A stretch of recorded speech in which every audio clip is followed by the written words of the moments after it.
almost forgot. I almost forgot. Let me do it again.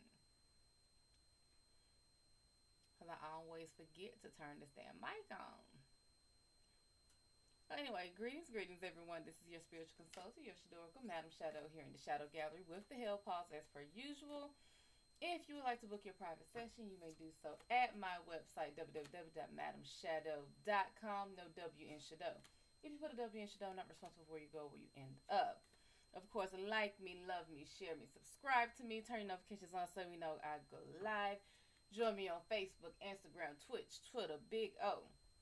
If you are on Big O, by all means, become a fan and wear my tag loudly and proudly. If you want to guarantee that you are read on live, you may go to my website and purchase live pulls. If you are on Big O, you have my price list available to you. Eric B, what's going on? Haley, James, what's going on? Now, I think that's about it. Yeah, I think that's about it. So, the only thing that guarantees you get read on live is when you purchase a live pool.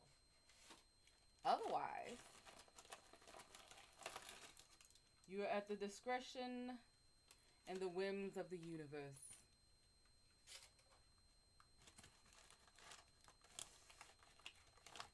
And I'm running low on my Milanos.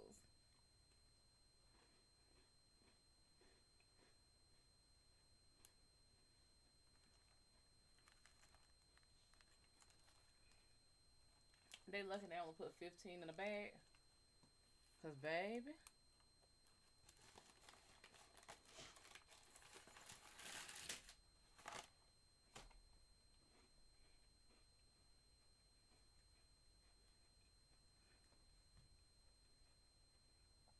it's like I don't know why they do it, but I do know why they do it. We only gonna give you 15 of them. So you gotta buy like 5 bags. Which I do.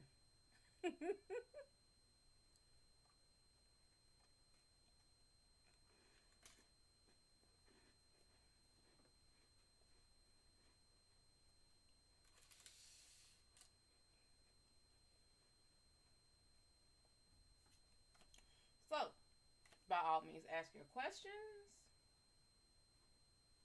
Mm.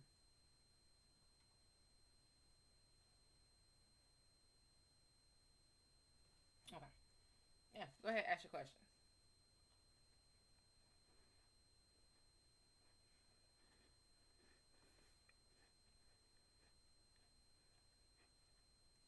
And it just hit me that I did not take any of my allergy medicine today.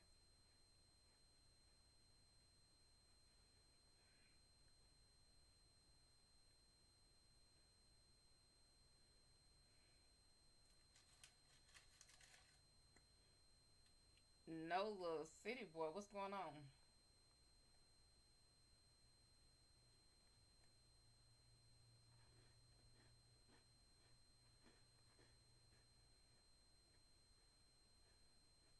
I can't remember if Nola was New Orleans or not.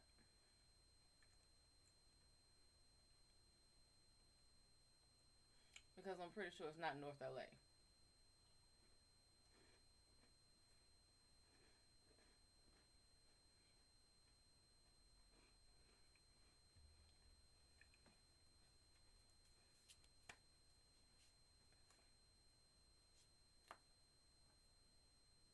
This just made me think of something though. If this is double milk chocolate, I'd be pissed if I got the regular ones.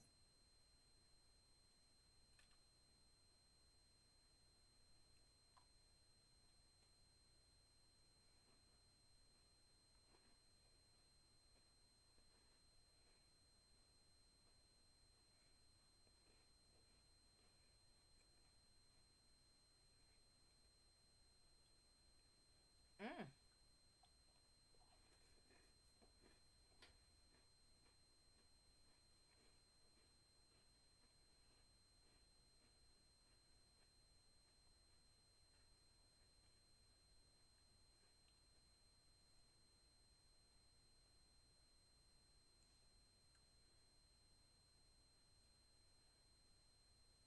seeing a lot of interesting emails finding me lately.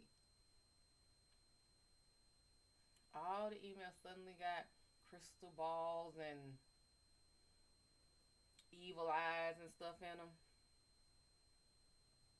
And it has nothing, absolutely nothing to do with whatever the hell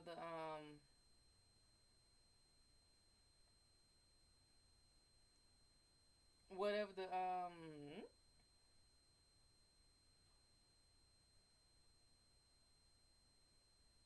email is about.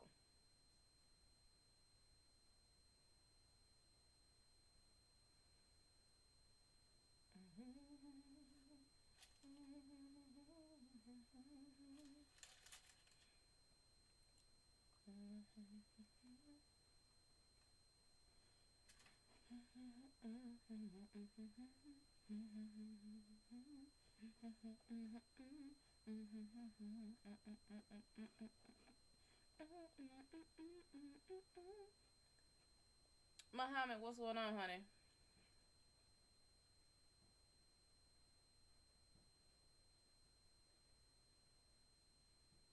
There's no reason for there to be shooting off fireworks. Why are we shooting off fireworks?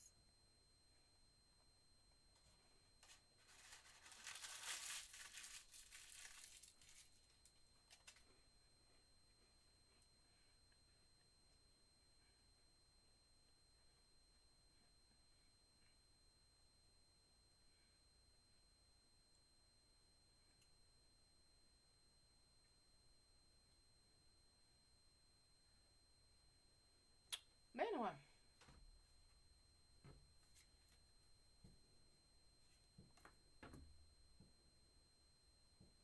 what the hell are they doing? A call and answer?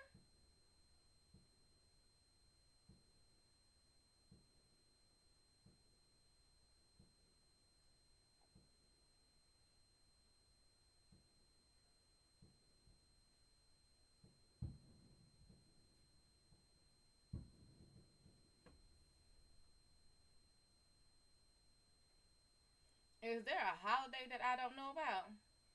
Let me check my phone.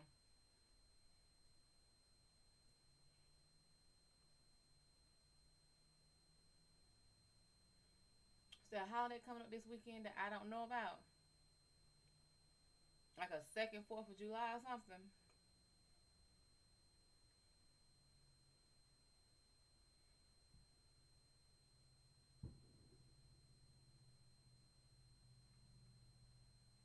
Why are we shooting off fireworks? Why are we shooting off fireworks? I don't understand this.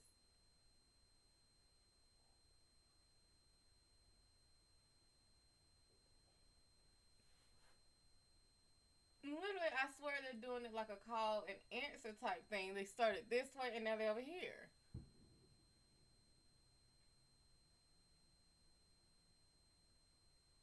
Star Ray, what's going on?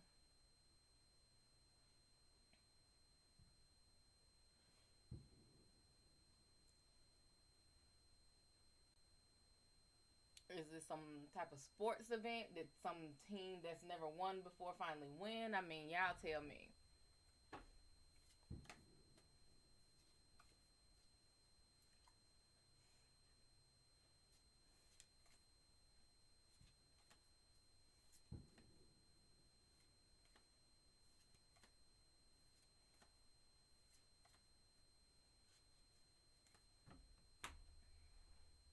Oh, Google. Yes, the Google. Okay, yeah. So Google got this little game, right? They little Google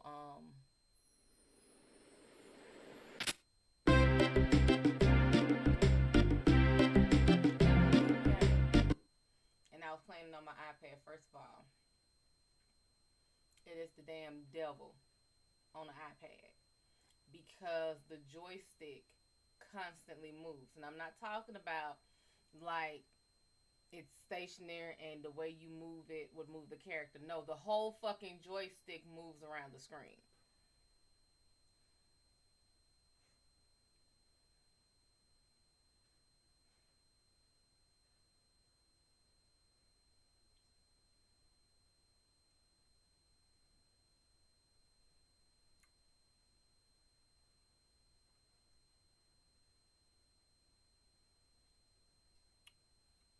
I might do a little playthrough on Twitch. Because I don't know how to be a gamer on Big O.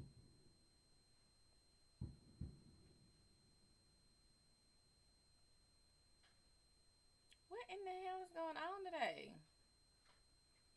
What sports is, what season is this?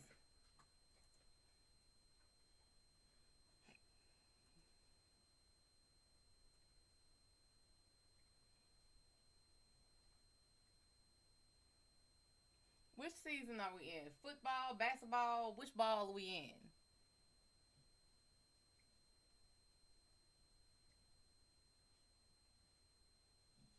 Because they are going off like the fucking.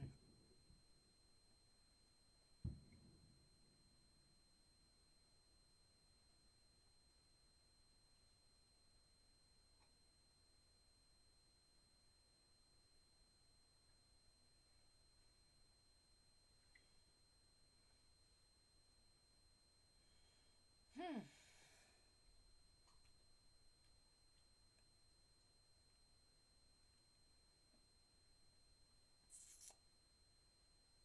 Okay.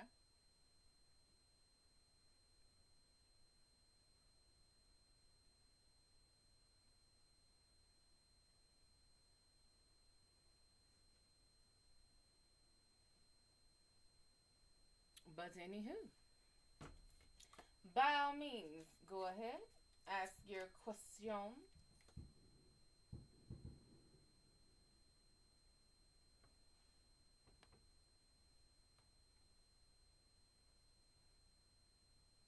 I'm lost. I'm just as lost as y'all. This is like 3 or 4 different houses that I'm counting that decide to shoot off fireworks just randomly.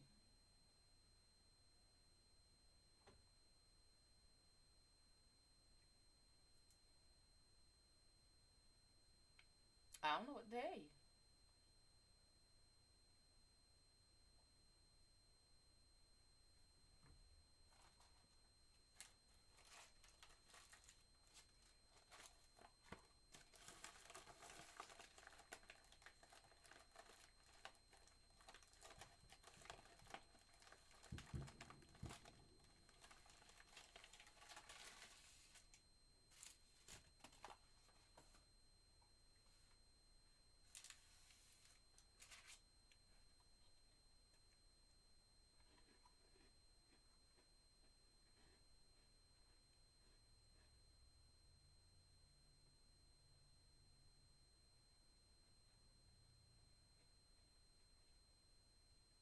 Now, a lot of people tend to mind their own business, but you know you'll have them people that be like, I'm gonna call the police.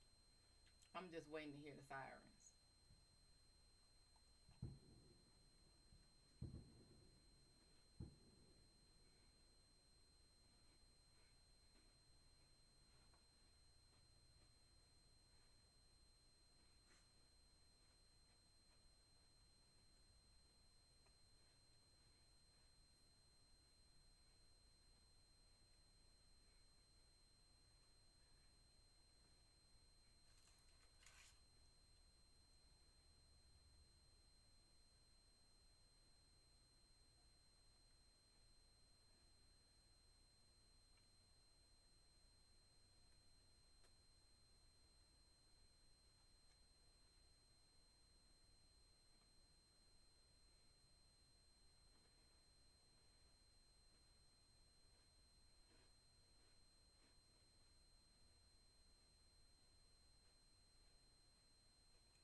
I guess they got to get all the old fireworks and then stack the new ones and light those.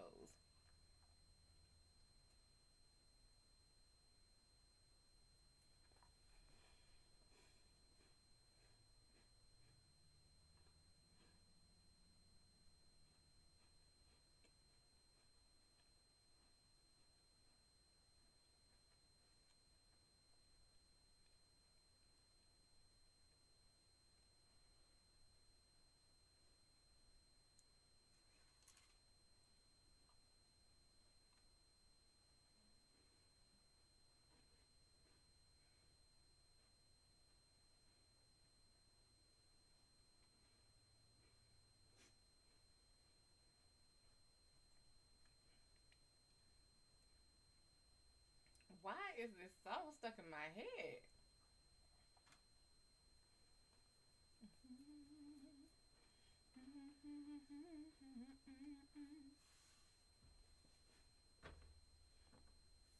Jasmine, what's going on? Aylin, what's going on?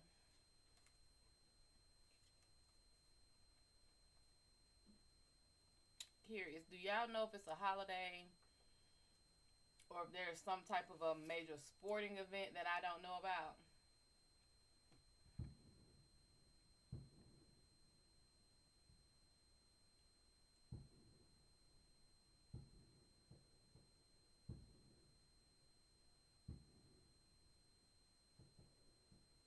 That's why.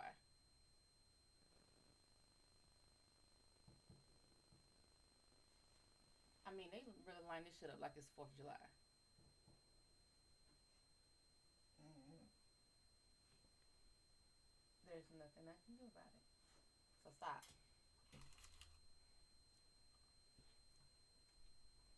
And there's no one getting my Milano. That better not be why you over here.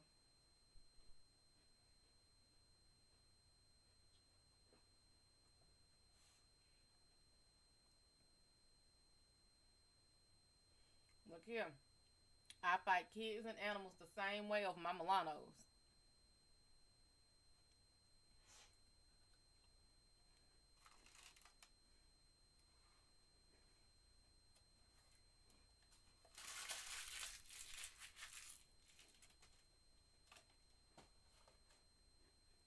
I believe in sharing a lot of stuff. My Milanos are not one.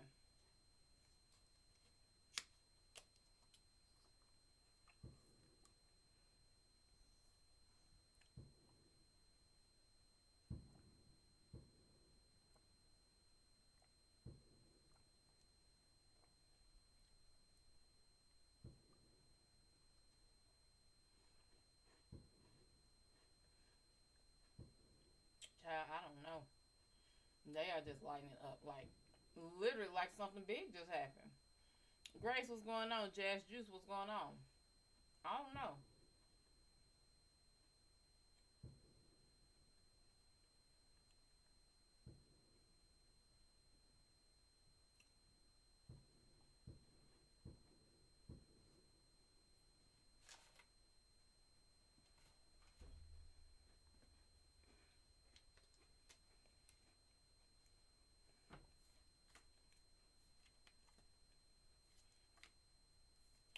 But I'm telling you, the second that one of them sounds get a little too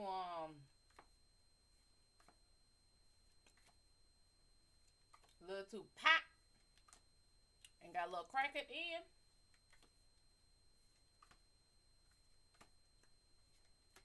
Mm-mm. Come about me. Go ahead, ask your questions.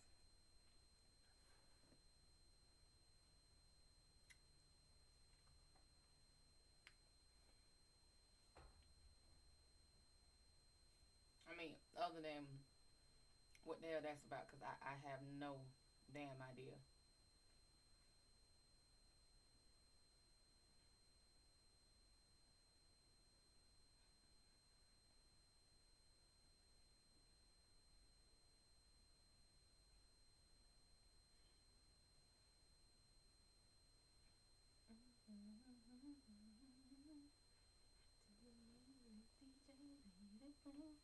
I just can't refuse it.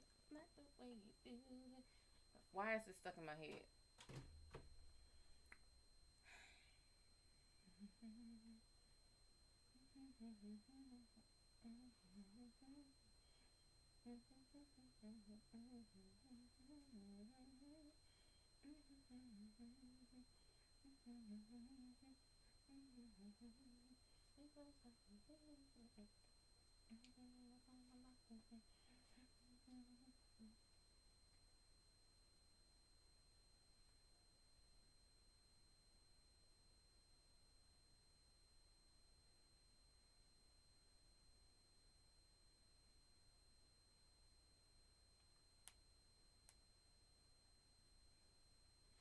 Okay. Well, while you think of your questions.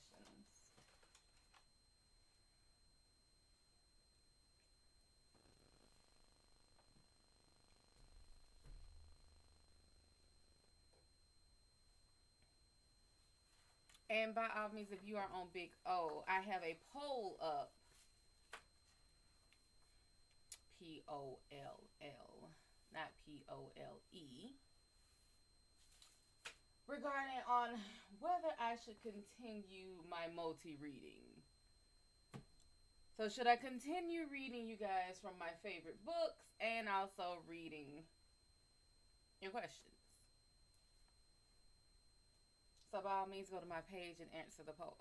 Answer the poll. POLL, not POLE. Some of y'all a little too damn excited already. I feel it. Momoka, what's going on? Duchess, what's going on?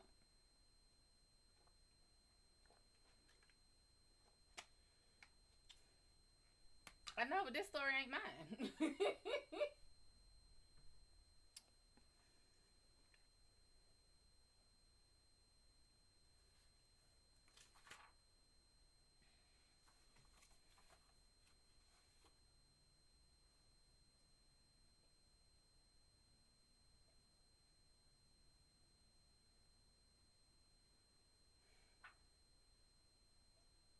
Mm.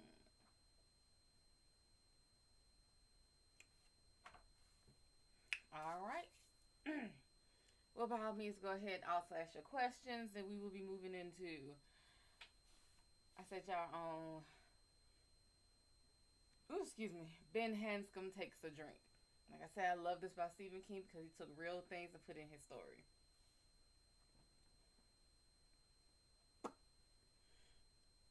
If on that night of May 28, 1985, you had wanted to find the man Time magazine had called perhaps the most promising young architect in America, Urban Energy Conservation and the Young Turks, time October 15, 1984. I'm pretty sure this is a real edition. I'm pretty sure that's a real edition. Everything else in the damn story has been real. AJ, what's going on? You'd have had to drive west out of Omaha on Interstate 80. Yeah, this is real. On Interstate 80 to do it. You'd have taken the Sweet Home or Sweat Home. Let's say Sweet Home because it sounds Swedish. Sweet Home exit and then Highway 81 to downtown Sweet Home, of which there isn't much. There you turn off on Highway 92 at Bucky's High Hat Eat 'em Up. Chicken fried steak, our specialty. And once out in the country again, you hang a right on Highway 63. I promise you, I feel like you can follow his directions to wherever the fuck this place is. Which runs straight. What's going on, Tessa? By all means, ask your questions, dear. As I read, I read. Which runs straight as a string through the deserted little town of Gatlin. And finally into Hemingford Home. Downtown Hemingford Home made downtown Sweet Home look like New York City.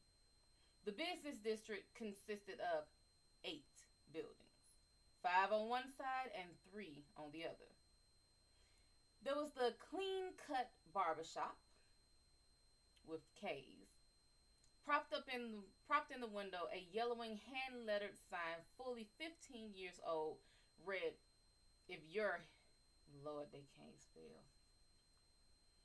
If you're YOUR a hippie, get your hair cut somewhere else. I would love to know when will I have a pregnancy.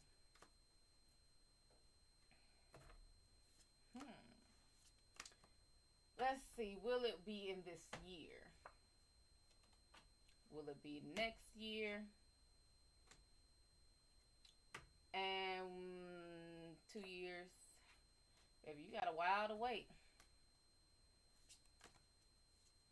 You got a while to wait. Last breath, what's going on? Let's what it is. Will it be in the next 5 years? I can't count this because I don't know how it fell. At least within the next 5 years. So, as you got at least 2 years to prepare. That's what I can say. At least within 5, but the next 2 years you got time.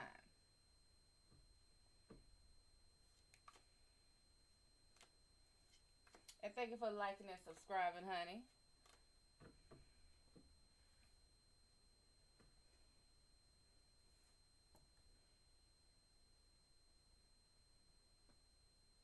Stop it.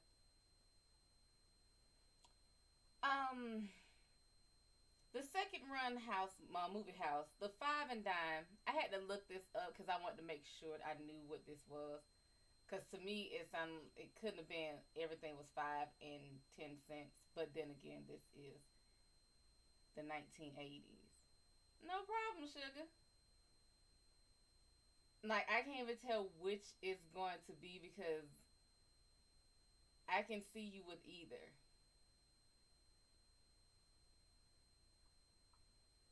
I deal with a miscarriage and I hope to have a pregnancy this year.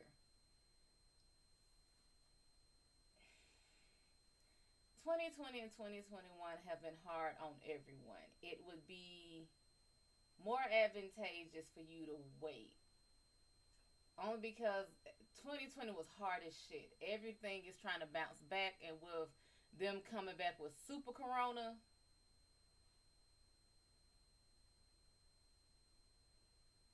it would be better to wait anyway. But you got at least 2 years. Maybe 2023. 2023, 2024.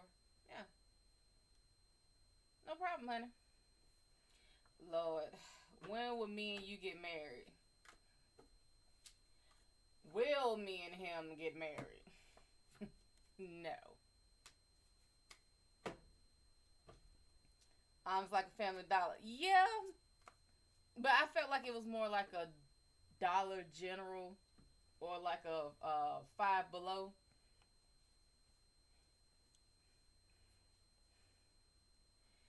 Yeah, so you don't want to put yourself through that type of stress. Like, I guess give your life and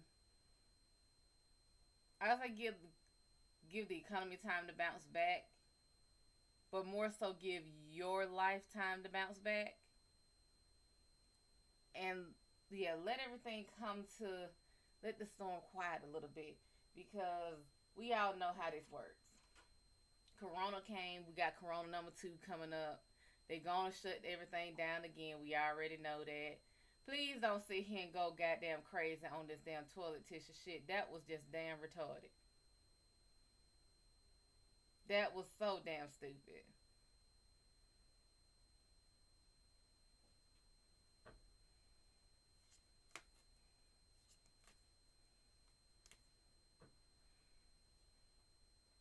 So,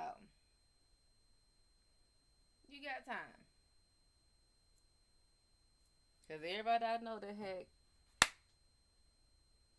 had kids during the pandemic, baby, stir crazy ain't the word.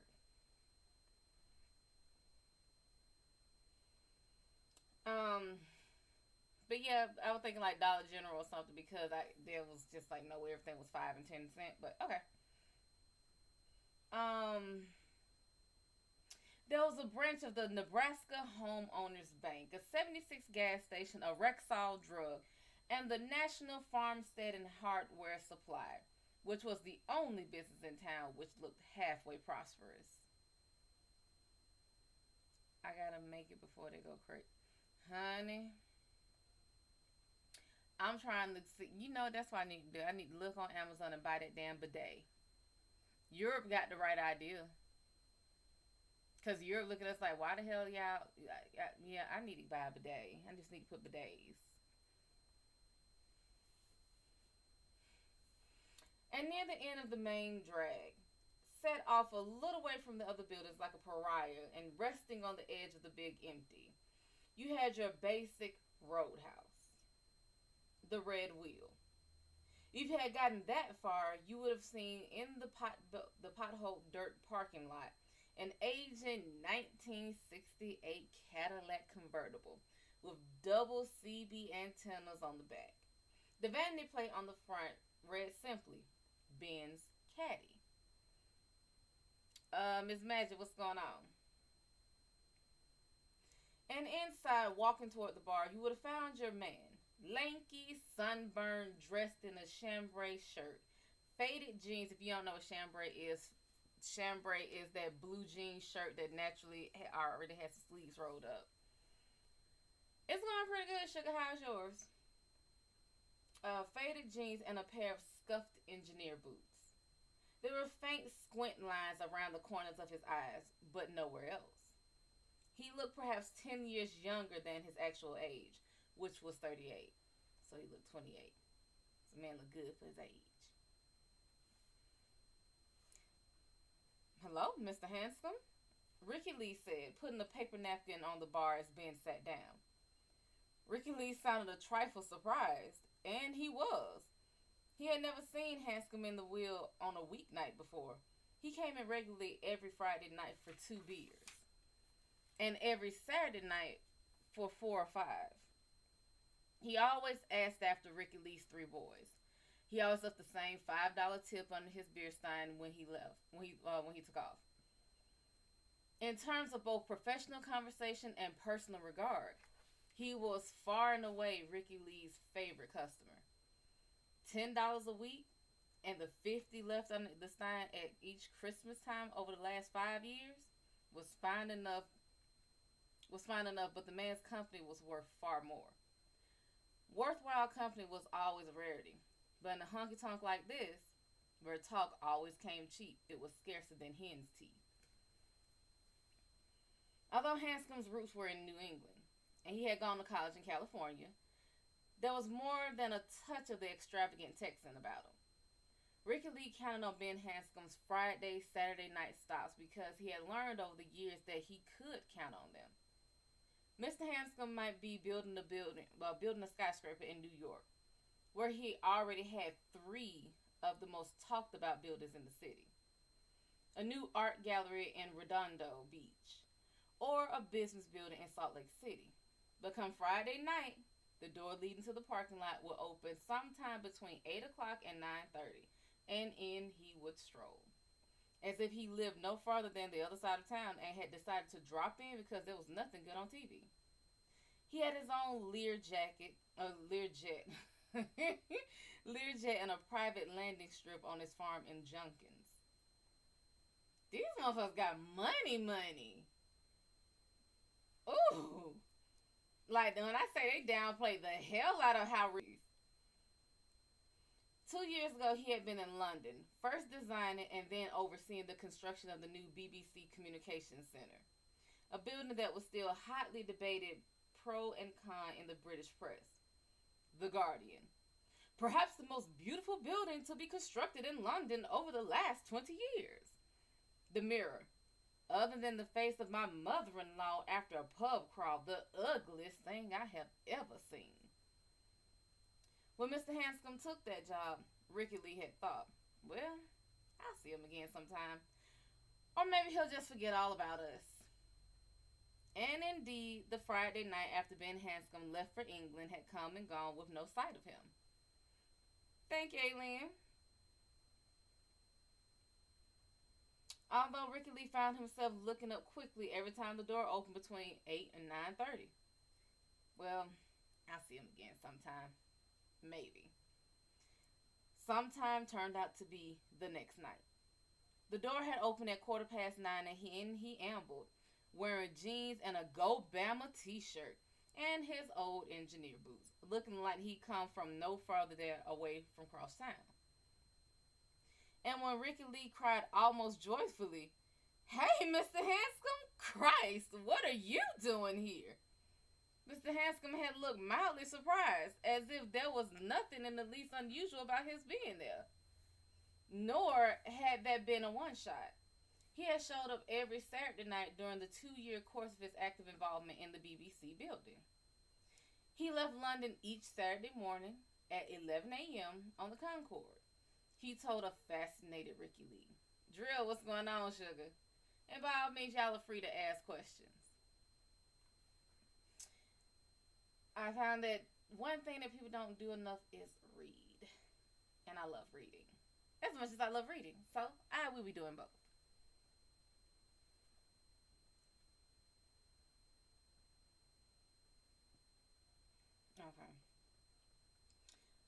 He told a fascinated Ricky Lee and arrived at Kennedy in New York at 10:15 a.m. 45 minutes before he left London, at least by the clock. God, it's like time travel, ain't it? An impressed Ricky Lee had said. A limousine was standing by to take him over to Teterboro. Teterboro? Looks like Teterboro. We're going to say Teterboro Airport in New Jersey. A trip which usually took no more than an hour on Saturday morning. He could be in the cockpit of his Lear before noon with no trouble at all and touching down in Junkins by 2:30. If you head west fast enough, he told Ricky, the day just seems to go on forever. He would take a 2-hour nap, spend an hour with his foreman and half an hour with his secretary. He would eat supper and then come over to the Red Wheel for an hour and a half or so. He always came in alone, he always sat at the bar, and he always left the way he had come in. Although God knew there were plenty of women in this part of Nebraska who would have been happy to screw the socks off of him. Back at the farm, he could catch 6 hours of sleep, and then the whole process would reverse itself. Kay, what's going on? Ricky had never had a customer who failed to be impressed with his story. Maybe he's gay, a woman had told him once. Ricky Lee glanced at her briefly, taking in the carefully styled hair, the carefully tailored clothes, which undoubtedly had designer labels, the diamond chips at her ears, the look in her eyes, and knew she was from somewhere back east, probably New York. Out here on a brief duty visit to a relative or maybe an old school chum, and couldn't wait to get out again. Guys, what's going on?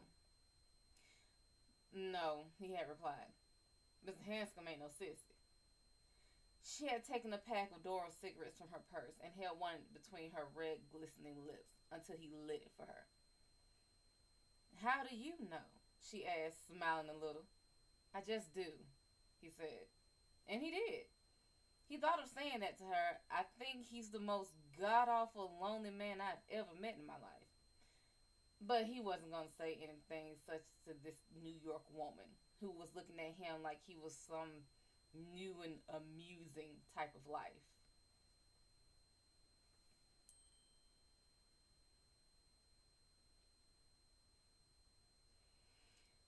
Tonight, Mr. Hanscom looked a little pale, a little distracted. Hello, Ricky Lee, he said, sitting down and then fell to studying his hands. Ricky Lee knew he was slated to spend the next 6 to 8 months in Colorado Springs, overseeing the start of the Mountain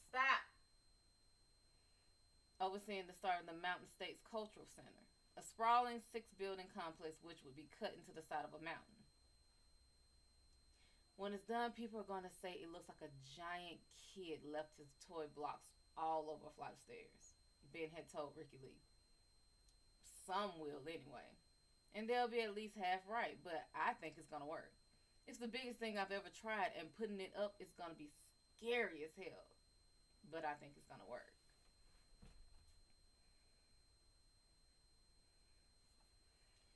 Ricky Lee supposed it was possible that Mr. Hanscom had a little touch of stage fright. Nothing surprising about that, and nothing wrong about it either. When you got big enough to be noticed, you got big enough to come gunning for. Or maybe he just had a touch of the bug. There was a hell of a lively one going around. Ricky Lee got a beer stein from the back of the bar and reached for the Olympia tap. Ooh, they got a one called the Olympia tap. I'm gonna look it up. I gotta Google it. I have to Google it. I have to Google it.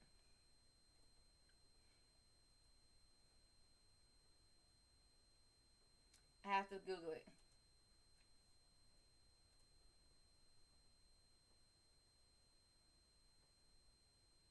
Holy shit. Let's see how much it go for.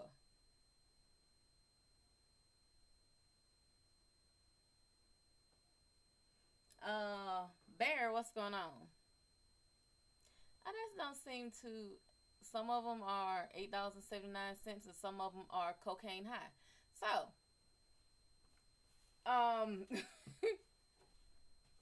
What's going on, ID channel? Anita, what's going on? Don't do that, Ricky Lee. Ricky Lee turned back surprised, and when Ben Hanscom looked up from his hands, he was suddenly frightened because Mr. Hanscom didn't look like he had stage fright or the virus that was going around or anything like that. He looked like he had just taken a terrible blow and was trying to understand whatever it was that hit him. Someone died. He ain't married, but every man's got a family. It really says family. And someone in his just bit the dust. That's what happened. Just as sure as shit rolls downhill from a privy. Someone dropped a chord into the jukebox and Barbara Mandrell started to sing about a drunk man and a lonely woman. You okay, Mr. Hanscom? Ben Hanscom looked at Ricky Lee out of his eyes, out of eyes that suddenly looked 10, no, 20 years older than the rest of his face. And Ricky Lee was astonished to observe that Mr. Hanscom's hair was graying. He had never noticed any gray in his hair before. Hanscom smiled. The smile was ghastly, horrible. It was like watching a corpse smile. I don't think I am, Ricky. No, sir. Not tonight. Not at all. Ricky Lee set the stein down and walked back over to where Hanscom sat. The bar was as empty as a Monday night bar far outside of football season can get. There were fewer than 20 paying customers in the place. Annie was sitting by the door into the kitchen playing cribbage with the short order cook. Bad news, Mr. Hanscom? Bad news, that's right. Bad news from home. He looked at Ricky Lee. He looked through Ricky Lee. Sorry to hear that, Mr. Hanscom. Thank you, Ricky Lee. He fell silent. And Ricky Lee was about to ask him if there was anything he could do when Hanscom said, "What's your bar, Ricky Lee? For everyone else in this dump, it's 4 roses," Ricky Lee said. "But for you, I think it's wild turkey." Hanscom smiled a little at that. Mag Dog 2020, Morgan David. What's going on, sugar? Hanscom smiled a little at that. That's good of you, Ricky Lee. I think you better grab a stein of that after all. What you do is fill it up with wild turkey. Fill it? Ricky Lee asked, frankly astonished. Christ, I'll have to roll you out of here. Or call an ambulance, he thought. Not tonight, Hanscom said. I don't think so. Ricky Lee looked carefully into Mr. Hanscom's eyes to see if he could possibly be choking, and it took less than a second to see that he wasn't. Sasha, what's going on? Aaliyah, what's going on? Aaliyah? Is that Aaliyah? And it's just, baby, what is your name? Is it Aaliyah?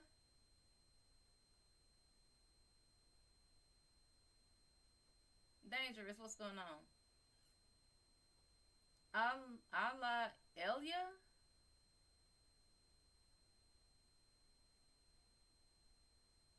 Allah Elia?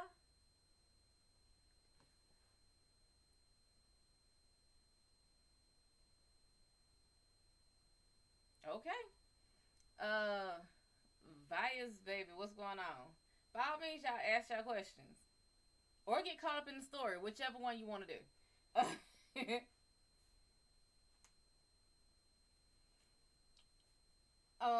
So he got the stein from the back bar and the bottle of wild turkey from one of the shelves below.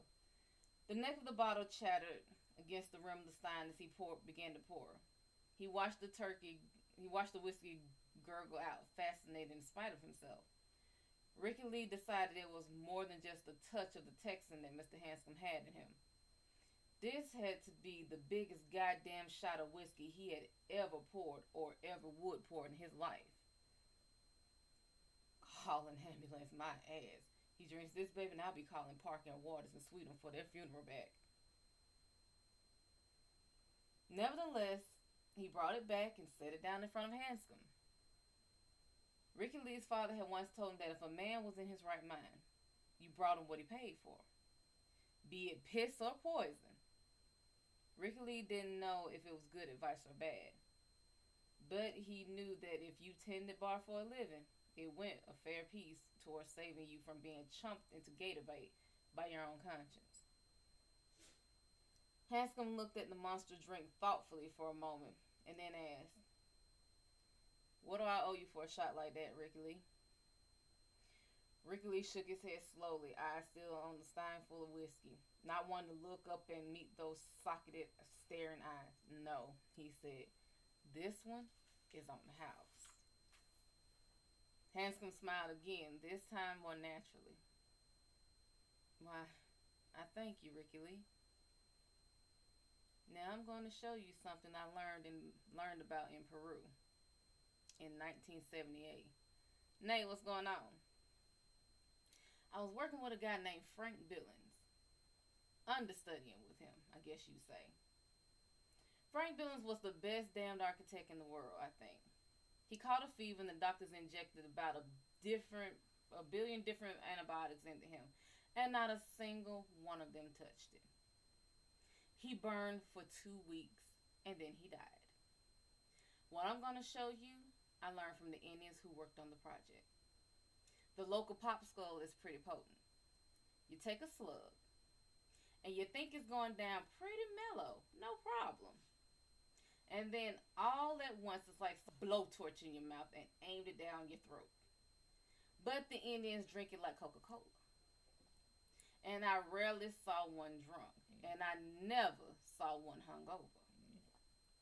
Never had the sack to try it myself their way. Batman, what's going on? Zero Eclipse, what's going on? But I think I'll give it a go tonight. Bring me some of those lemon wedges there." Ricky Lee brought him 4 and laid them out neatly on a fresh napkin next to the stein of whiskey. "Flower Bomb, what's going on?" "Thank you, sugar.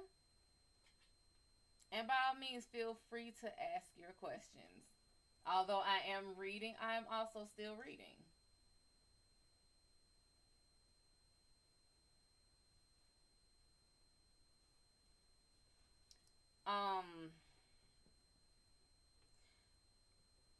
Handsome picked one of them up, tilted his head back like a man about to administer eye drops to himself, and then began to squeeze raw lemon juice right into his nostrils. What the fuck? Wait a minute. Hold up. Okay, wait. Tara, what's going on? Neither, what's going on? Okay, he began to squeeze raw lemon juice into his right nostril. "Holy Jesus!" Ricky Lee cried, horrified. Hanscom's throat worked. His face flushed, and then Ricky Lee saw tears running down the flat planes of his face toward his ears. Now the spinners were on the jukebox. C-Bands, what's going on? Singing about the Rubber Band Man. "Oh Lord, I don't know how much of this I can stand," the spinners sang. Hanscom groped blindly on the bar, found another slice of lemon, and squeezed the juice into the other nostril. "You're gonna fucking kill yourself," Ricky Lee whispered. Hanscom tossed both of the wrung out lemon wedges onto the bar. His eyes were fiery red, and he was breathing in hitching, wincing gas. Clear lemon juice dripped from both nostrils and trickled down to the corners of his mouth.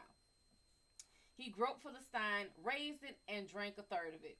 Frozen, Ricky Lee watched his Adam's apple gulp up and down. Hanscom set the stein aside, shuddered twice, then nodded. He looked at Ricky Lee and smiled a bit. His eyes were no longer red. Works about like they said it did.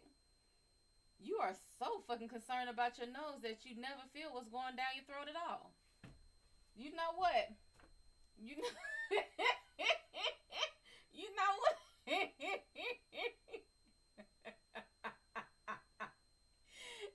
ass literally. You want want me to show you how to take that pain away?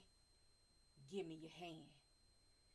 And then y'all done seen Major goddamn pain when that man lost his damn leg. He broke his fucking fingers. Like, you don't feel the pain in your leg no more, do you? You're focused on the pain in your finger. Ambrosia, what's going on? Razor Red, what's going on? This motherfucker's nuts. You're crazy, Mr. Hanscom, Ricky Lee said. That's calling it nicely. You bet your fur, Mr. Hanscom said. You remember that one, Ricky Lee? You say that when we were kids. You bet your fur. Did I ever tell you I used to be fat? No, sir, you never did, Ricky Lee whispered. He was now convinced that Mr. Hanscom had received some intelligence so dreadful that the man really had gone crazy.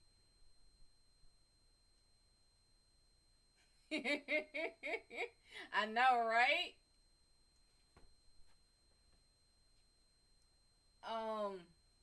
Yeah, Major Payne is fucking awesome. Or at least taking temporary leave of his senses. And by all means, ask your questions. I am reading and reading. I was a regular butterball. Never played baseball or basketball. Always got caught first when we played tag. Couldn't keep out of my own way. I was fat, alright. And there were these fellas in my hometown who used to take after me pretty regularly. Thank you, bye, baby. There was a fellow named Reginald Huggins.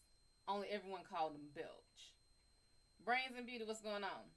A kid named Victor Chris.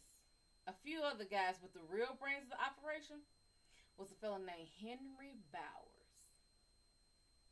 If there has ever been a genuinely evil kid strutting across the skin of the world, Ricky Lee, Henry Bowers was that kid. I wasn't the only kid he used to take after. My problem was I couldn't run fast as some of the other ones. Loyalty, what's going on? Hanscom unbuttoned his shirt and opened it. Leaning forward, Ricky Lee saw a funny, twisted scar on Mr. Hanscom's stomach, just above his navel. Puckered, white, and old. It was a letter he saw. Someone had carved the letter H into the man's stomach. Miss Ali, what's going on? Probably long before Mr. Hanscom had been a man. Henry Bowers did that to me about 1,000 years ago. I'm lucky I'm not wearing his whole damn name down there. Mr. Hanscom. Hanscom took the other 2 lemon slices, one in each hand, tilted his head back and took them like nose drops. He shuddered rackingly, put them aside, and took 2 big swallows from the stein. He shuddered again, took another go, and then groped for the padded edge of the bar with his eyes closed. For a moment, he held on like a man on a sailboat clinging for the rail of support in a heavy sea. Then he opened his eyes again and smiled at Ricky Lee. I could ride this bull all night, he said. Mr. Hanscom, I wish you wouldn't do that anymore, Ricky Lee said nervously. Mook, what's going on? Annie came over to the waitress's stand with her tray and called for a couple of Millers. Ricky Lee drew them and took them down to her. His legs felt rubbery. Mr. Hanscom all right, Ricky Lee? Annie asked. She was looking past Ricky Lee and he turned to follow her gaze. Mr. Hanscom was leaning over the bar, carefully picking lemon slices out of the caddy where Ricky Lee kept the drink garnishes.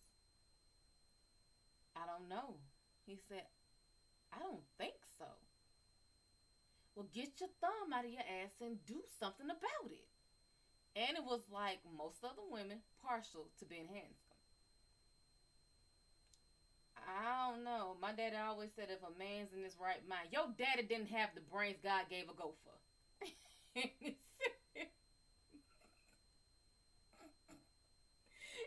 the fact that this shit came out so easy for me. Whew. Never mind your daddy. You got to put a stop to that, Ricky Lee. He's gonna kill himself. Thus, given his marching orders, Ricky Lee went back down to where Ben Hanscom sat. Mr. Hanscom, I really think you've had enough. Hanscom tilted his head back, squeezed, actually sniffed the lemon juice back this time, as if it were cocaine. He gulped whiskey as if it were water. He looked at Ricky Lee solemnly. Bing bang, I saw the whole gang dancing on my living room rug, he said, and then laughed. There was maybe 2 inches of whiskey left in the stein. That is enough, Ricky Lee said, and reached for the stein. Hanscom moved it gently out of his reach. Damage has been done, Ricky Lee, he said. The damage has been done, boy. Mr. Hanscom, please. I've got something for you kids, Ricky Lee. Damn if I didn't almost forget. He was wearing a faded denim vest, and now he reached something out of one of his pockets. Ricky Lee heard a muted clink. My dad died when I was 4, Hanscom said. There was no slur at all in his voice. Left us a bunch of debts, and these. I want your kiddos to have them, Ricky Lee. He put 3 cartwheel silver dollars on the bar, where they gleamed under the soft lights. Ricky Lee caught his breath. Mr. Hanscom, that's very kind, but I couldn't. There used to be 4. But I gave one of them to Stuttering Bill and the others. Bill Denbrough, that was his real name. Stuttering Bill is just what we used to call him. Just the thing we used to say, like, you bet your fur. He was one of the best friends I ever had. I did have a few, you know. Even a fat kid like me had a few. Stuttering Bill's a writer now. Ricky Lee barely heard him. He was looking at the cartwheels. Fascinated. 1921, 1923, and 1924. God knew what they were worth now, just in terms of the pure silver they contained. I couldn't, he said again, but I insist. Mr. Hanscom took hold of the stein and drained it. He should have been flat on his keister, but his eyes never left Ricky Lee's. Those eyes were watery and very bloodshot, but Ricky Lee would have sworn on a stack of Bibles that they were also the eyes of a sober man. You're scaring me a little, Mr. Hanscom, Ricky Lee said. 2 years ago, Gresham Arnold, a rum-dum of a local repute, had come to the Red Wheel with a roll of quarters in his hand and a $20 bill stuck into the band of his hat. He handed the roll to Annie with instructions to feed the quarters into the jukebox by 4s. He put the $20 on the bar and instructed Ricky Lee to set up drinks for the house. This rum-dum, this Gresham Arnold, had long ago been a star basketball player for the Hemingford Rams, leading them to their first and most likely last high school team championship. In 1961, that had been. An almost unlimited future seemed to lie ahead of the man. But he had flunked out of LSU his first semester, a victim of drink, drugs, and all-night partying. He came home, cracked up the yellow convertible his folks had given him as a graduation present, and got a job as a head salesman in his daddy's John Deere dealership. 5 years passed. His father could not bear to fire him. And so he finally sold the dealership and retired to Arizona. A man haunted and made old before his time by the inexplicable and apparently irreversible degeneration of his son. While the dealership still belonged to his daddy, and he was at least pretending to work, Arnold had made some effort to keep the booze at arm's length. Afterward, it got him completely. He could get mean, but he had been just as sweet as whorebound. Whorebound candy? The fuck is whorebound candy? Hold the hell up. Hold the fuck up. Wait a minute. What is whorebound candy?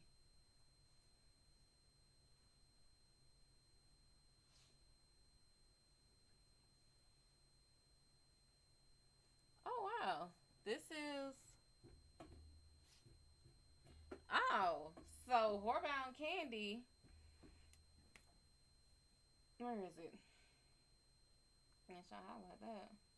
Whorebound candy is an actual candy from this time period. What's going on, goddess? Happy full moon to you as well. It is. It looks like root beer, honestly. So it's Horbound candy is. It has a bittersweet taste. It's sugar coated. It's a lozenge, so it's for your throat when you have like sore throat.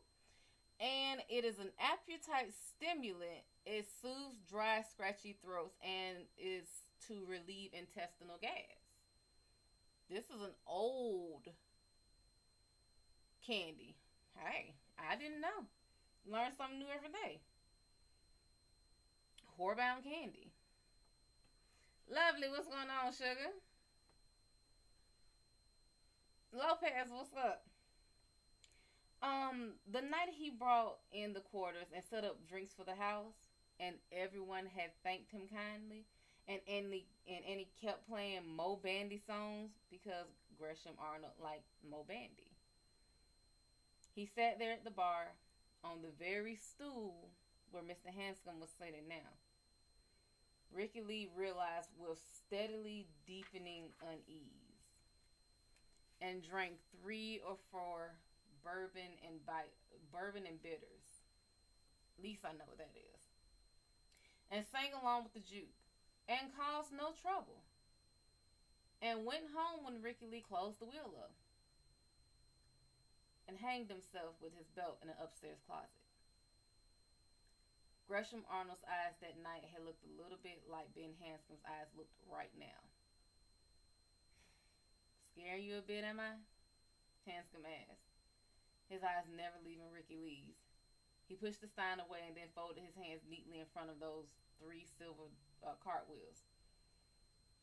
I probably am.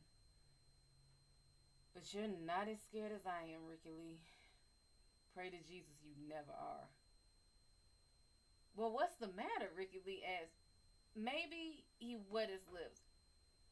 Maybe I can give you a help. The matter? Ben Hanscom laughed. Why, not too much. I had a call from an old friend tonight. Guy named Mike Hanlon.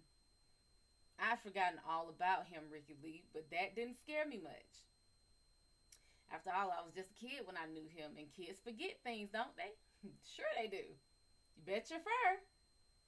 What scared me was getting about halfway over here and realizing that it wasn't just Mike I'd forgotten about. I'd forgotten everything about being a kid.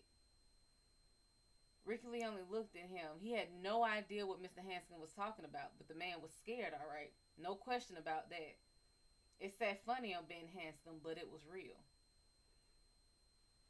I mean, I'd forgotten all about it. And literally he's doing, I forgot all about it. Like hitting his hand on the table. He said and wrapped his knuckles lightly on the bar for emphasis. Did you ever hear, Ricky Lee, of having an amnesia so complete you didn't even know you had amnesia? Ricky Lee shook his head. Me either. But there I was, tooling along in the caddy tonight, and all of a sudden it hit me. I remembered Mike Hanlon, but only because he called me on the phone. I remembered Derry, but only because that was where he was calling from. Derry, but that was all. It hit me that I hadn't even thought about being a kid since I don't even know when. And then just like that, it all started to flood back in. Like what we did with the 4th silver dollar. What did you do with it, Mr. Hanscom? Hanscom looked at his watch and suddenly slipped down from his stool. He staggered a bit, the slightest bit. That was all. Can't let the time get away from me, he said. I'm flying tonight. Ricky Lee looked instantly alarmed at Hanscom flying but not driving the plane. Once upon a time, what's going on? Not this time. United Airlines, Ricky Lee. Oh, Ricky Lee He supposed his relief showed on his face, but he didn't care. Where you going? Hanscom's shirt was still open. He looked thoughtfully down at the puckered white lines of the old scar on his belly, and then began to button the shirt over it. Thought I told you that, Ricky Lee. Home. I'm going home. Give those cartwheels to your kids. He started toward the door, and something about the way he walked, even the way he hitched at the side of his pants, terrified Ricky Lee. Sinfully, what's going on? The resemblance to the late and most unlamented Gresham Arnold was suddenly so acute it was nearly like seeing a ghost. Mr. Hanscom! He cried in alarm. Mr. Hanscom turned back, and Ricky Lee stepped forward, quickly backward. His ass hit the back bar, and the glassware gossiped briefly as the bottles knocked together. He stepped back because he was suddenly convinced that Ben Hanscom was dead. Yes, Ben Hanscom was lying dead someplace in a ditch or an attic or possibly in a closet with a belt noosed around his neck and the toes of his $400 cowboy boots dangling an inch or two above the floor. And this thing standing near the jukebox and staring back at him was a ghost. Essie, what's going on? Bujetta, what's going on? Livy, what's going on?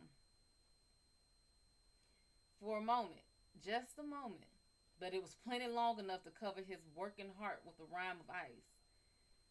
He was convinced he could see the tables and chairs right through the man. What is it, Ricky Lee? Nothing. Ben Hanscom looked at Ricky Lee from eyes which had dark purple crescents beneath them. His cheeks burned with liquor. His nose looked red and sore. Nothing, Ricky Lee whispered again. By all means, ask your questions. Even though I am reading, I am still doing readings tonight.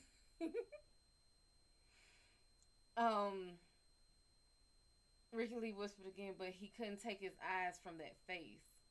The face of a man who has died deep in sin and now stands hard by hell's smoking side door. I was fat, and we were poor, Ben Hanscom said. I remember that now. And I remember that either a girl named Beverly or Stuttering Bill saved my life with a silver dollar.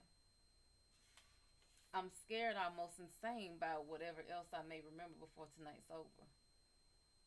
But how scared I am doesn't matter because it's going to come anyway.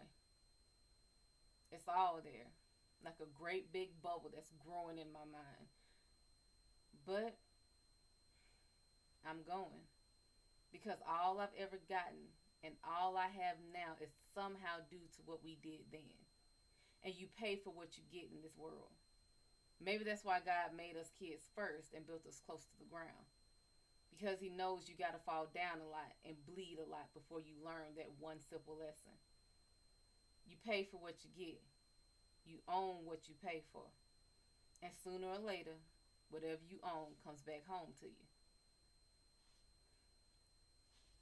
Well, honey, I do tarot, so the only thing I don't do for free is channel. Meaning actually going to the other side. So, like I tell everyone, the only time that you are guaranteed readings is if you purchase them either on my website or by my price list. But you can ask your questions. Thank you, Alien. My dino is most happy with his donuts. He shares them frequently with us. But yeah.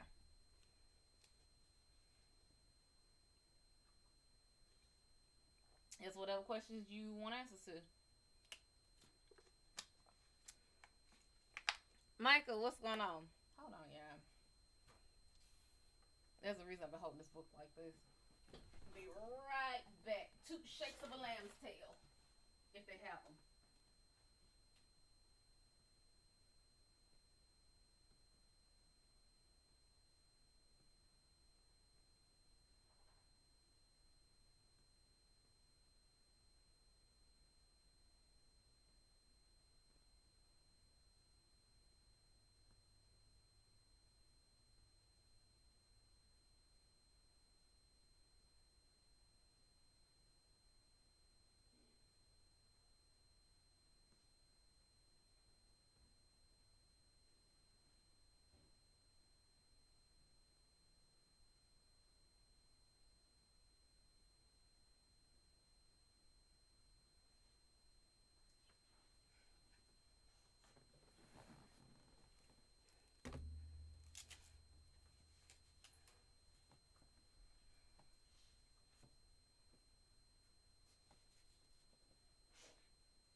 Thank you, Aileen.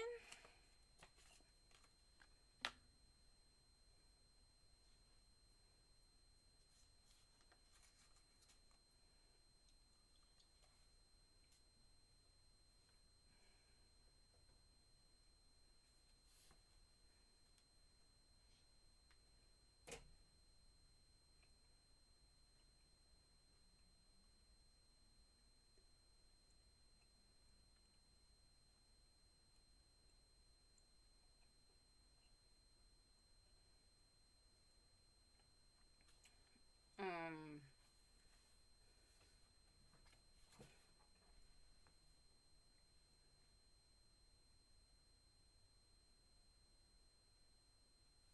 and by all means, if you enjoy the multi reading, the reading and reading, the reception, go to my profile on Big O and cast your vote on the poll.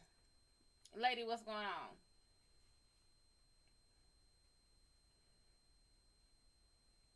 Um, and sooner or later, whatever you own comes back to you. Sorry, sorry, Bear. Bear, what's going on? You gonna be back this weekend though, ain't you? Ricky Lee asked through numb lips. In his increasing distress, this was all he could find to hold on to. You gonna be back this weekend just like always, ain't you? I don't know, Mr. Hanscom said and smiled a terrible smile. I'm going a lot farther than London this time, Ricky Lee. Mr. Hanscom, you give those cartwheels to your kids, he repeated and slipped out into the night. What the blue hell? Annie asked. DJ, what's going on? Joanna, I see you. I had a moment.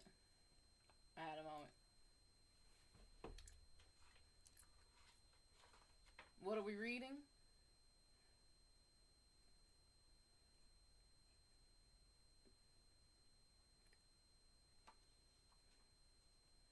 Miss Gemini, what's going on, sugar? And by all means, y'all ask your questions.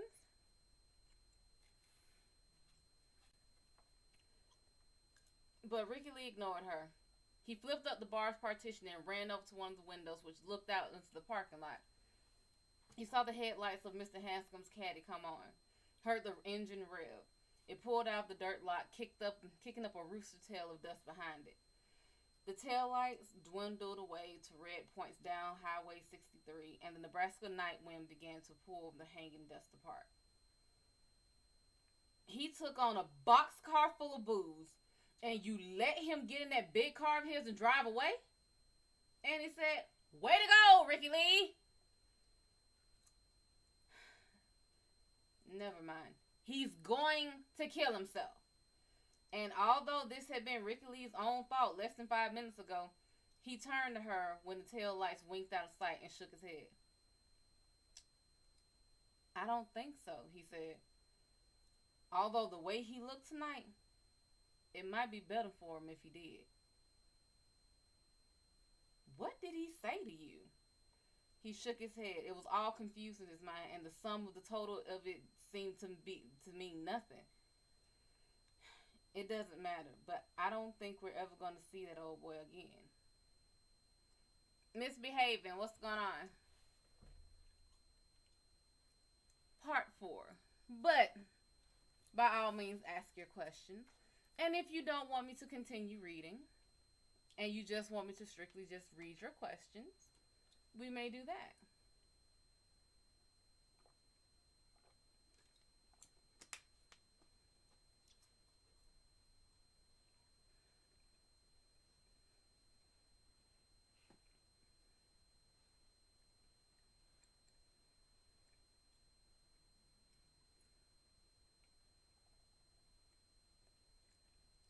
I see Joanna.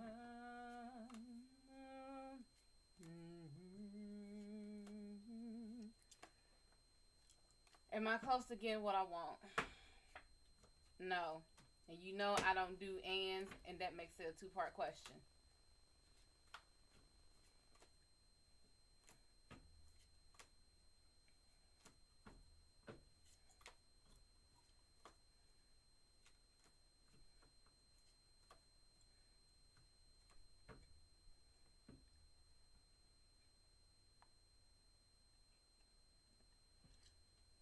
Why not?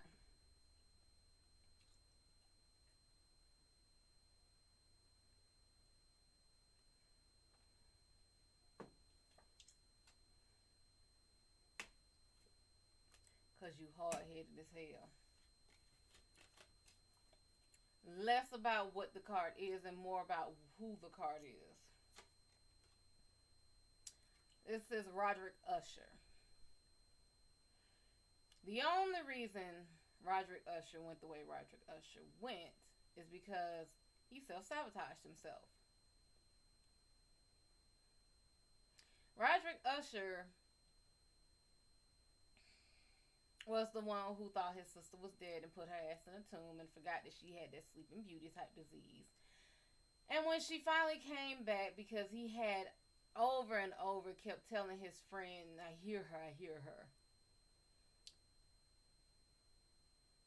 When she finally showed up, he was already he pretty much scared himself half to death. She just pushed his ass over. This is self-sabotaging. Knight of Pentacles is upright. You're going to do whatever it takes to get what you want, even when it's not good for you. And then the Lover's card is inverted. The relationships you choose are absolutely horrid.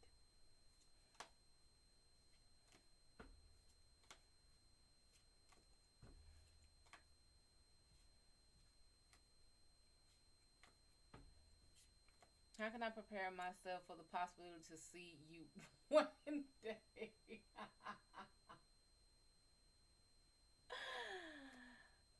How can I prepare myself for the possibility to see you one day if we get there? Will he see me one day in person? You won't. So apparently you don't have to prepare. Ooh, the petty going on in these cards today. Oh my.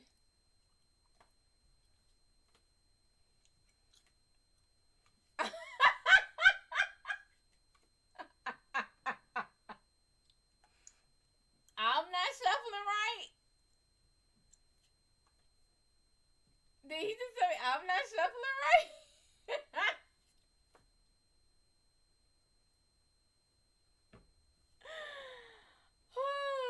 Hersey, what's going on? I mean, and it gave you two cards that said no.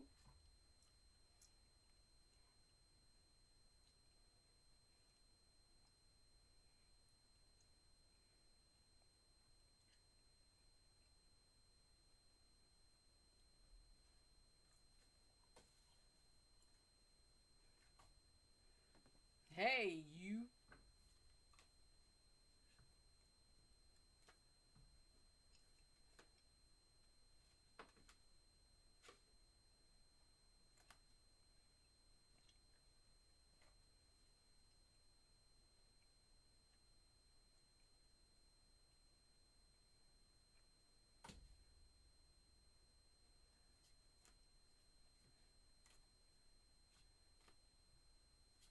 I don't know what to tell you, honey.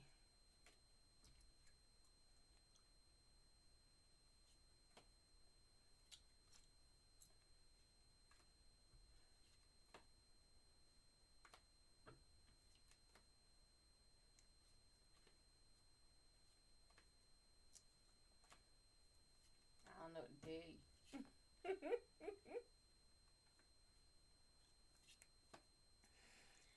Oh my god.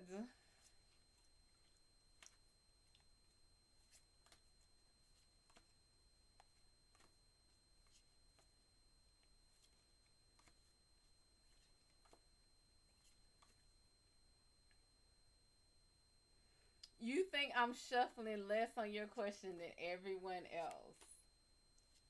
Now you seen that since you asked your questions cards, right? Okay, is he gonna get a chance to see me in person? And since the cards split, the cards split on this. I pulled this, it split on this. Or it could be the other way around. It split on this one. Because it's the second one. So, yes.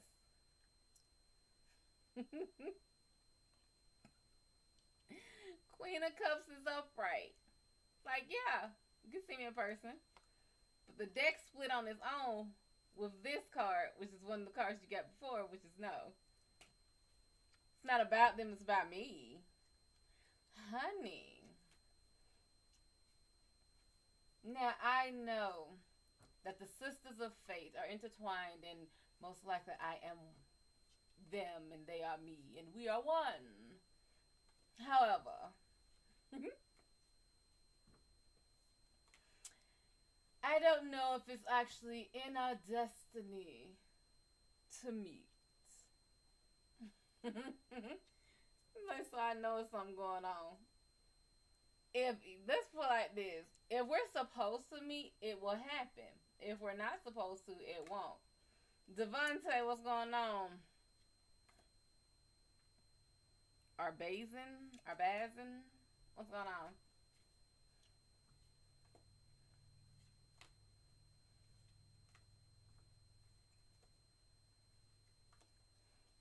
You don't know how many times I have tried to go against what I was not supposed to do.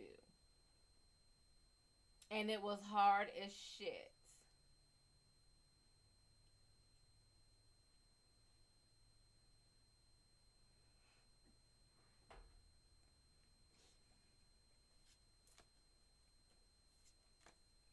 When I say they made sure everything that day went wrong,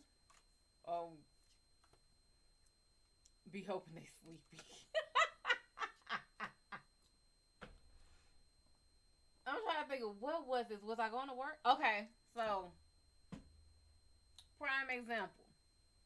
Last year, sometime in like September, I was supposed to go to work. I've had these alarms on my phone since I started this job. Never changed them at all. That one day would not wake me up. Just could not wake me up. I woke up at 9 o'clock. I got to be at work at 9:30. My job is 35 minutes from my house.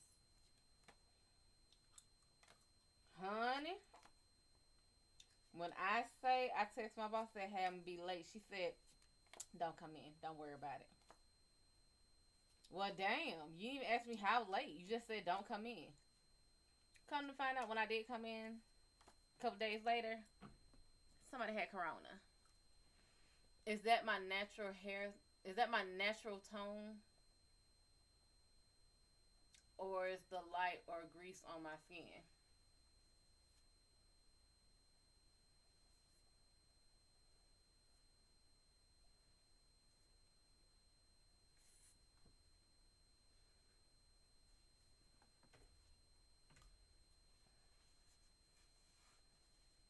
No makeup.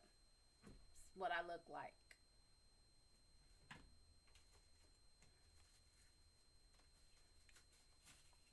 And just in case it looks like, oh, she didn't put it.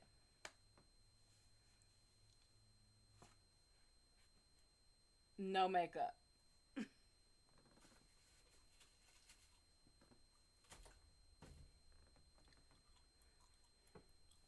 Woogie. Boogie woogie. You hate makeup? Well, hell, you gonna hate me because some days I wear makeup.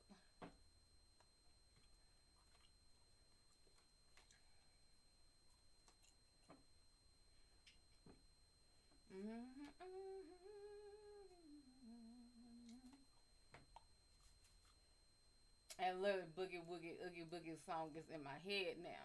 What's going on, Woogie?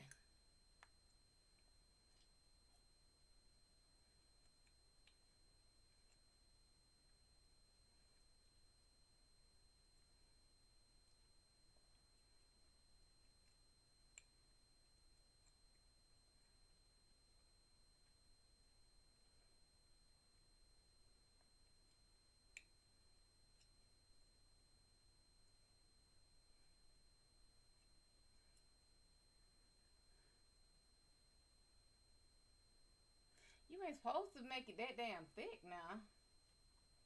My thing is, why would makeup is supposed to look like my skin, but a little bit better. So if I'm having a bad skin day, my skin is dry, or if I have more dark marks or some shit, then that's what it's for. But other than that, that's what it is. I take too many naps. That's the problem. I take too many naps. I like to go to sleep.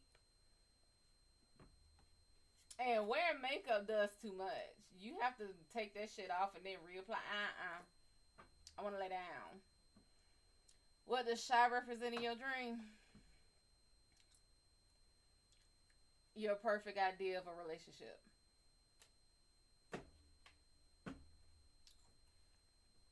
That is the white picket fence and everything.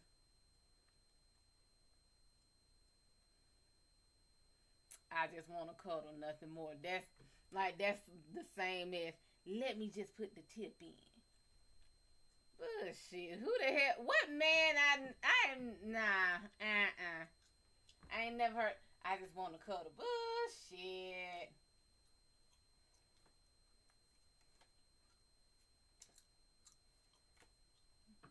Like what the hell ever. It's like let me just put the tip.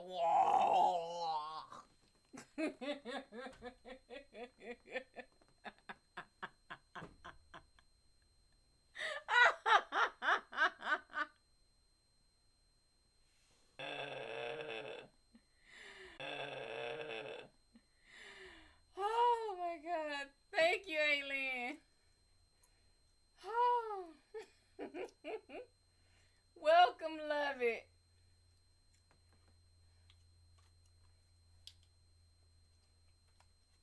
You said you're not him. Who is him?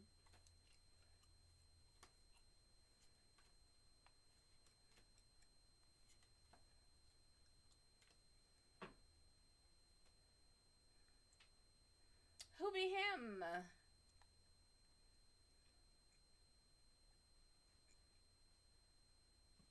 Well, go ahead and show out then, Aileen.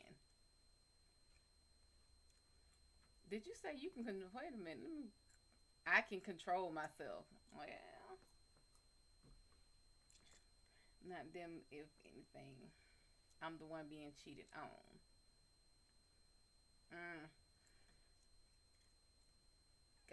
Kizzy, what's going on? Redeemer, I have not seen you in a minute. I would have said, damn it, if something that was gonna come to me, but I was like, fuck, that was so racist because he was racist in the movie. Was there someone actually on the sofa? Yep, it was a guy.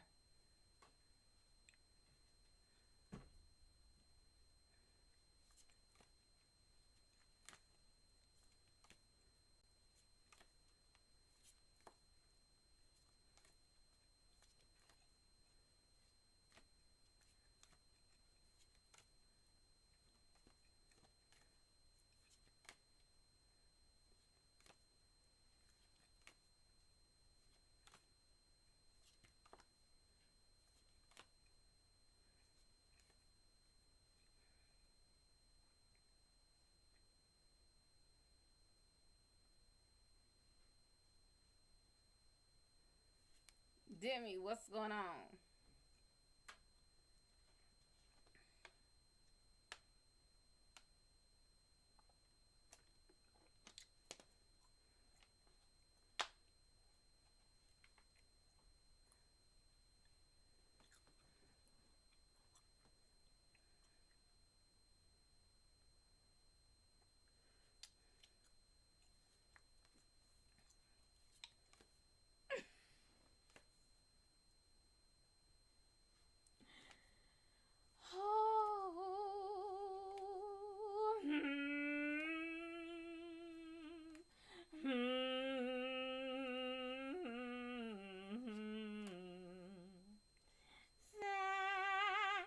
You've been on my mind. Hold the hell up. It's the 23rd. Where is um where is um where is my Samoan sister at? Cause she's supposed to be putting the video up so I can see the family so I can pick.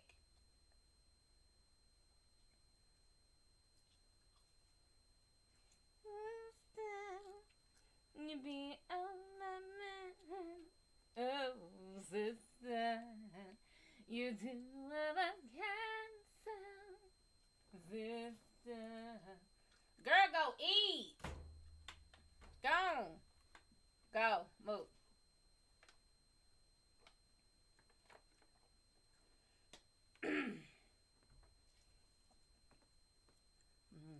Keep my eye on you.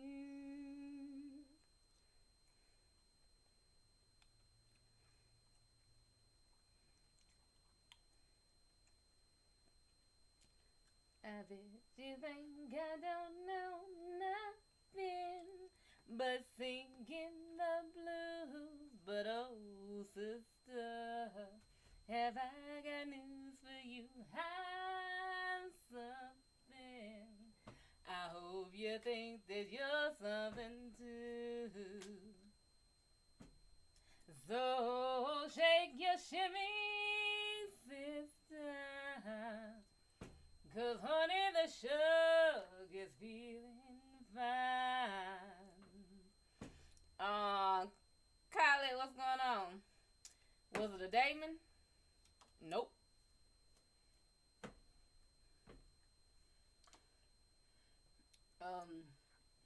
Manu, what's going on? Mama, what's going on? Males typing. Okay. Stop. Tran. What's going on, sugar?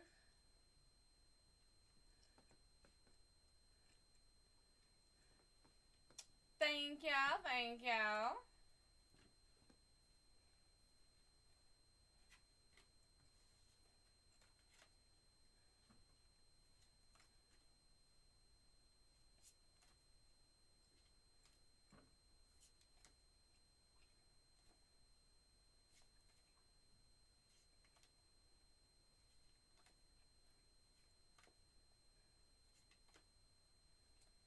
Thank you, sugar.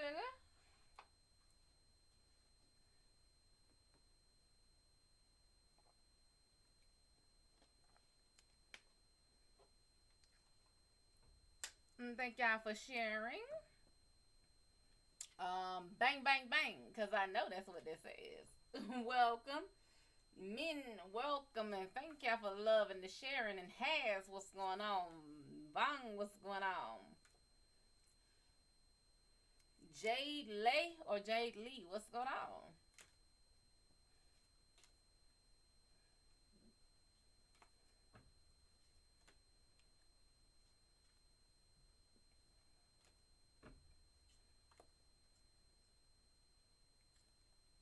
Fung Vai, welcome, sugar.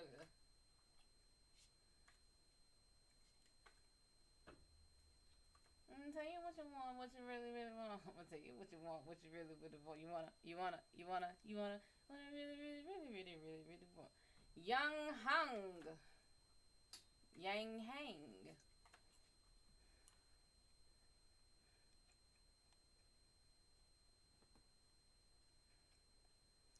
Lady, what's going on?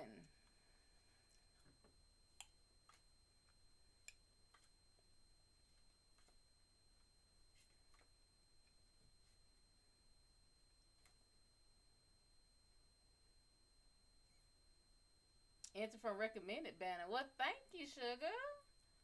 Somebody else entered from the recommended banner. I thank y'all. Thank y'all.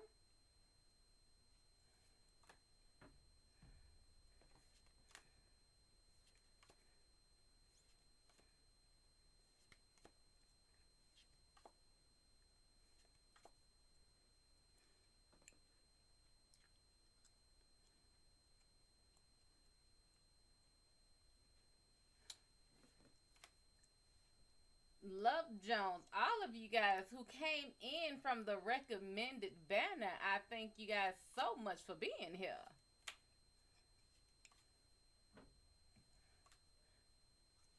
Love Jones. That is one movie I have never watched.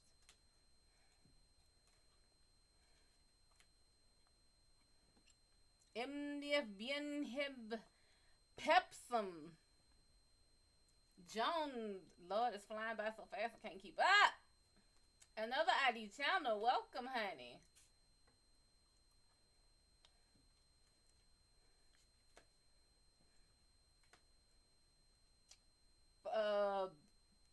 Something love. I cannot keep up. Y'all, welcome, welcome. See what is this saying? Okay, I see the flames. I see the flames. The end, what's going on? Miss Influence, Gangland,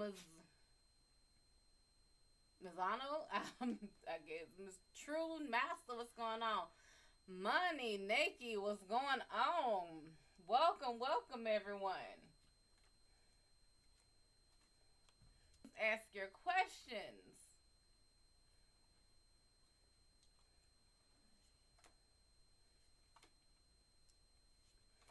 Had to switch the name. Miss Carava, what's going on? Pion, Ram, what's going on?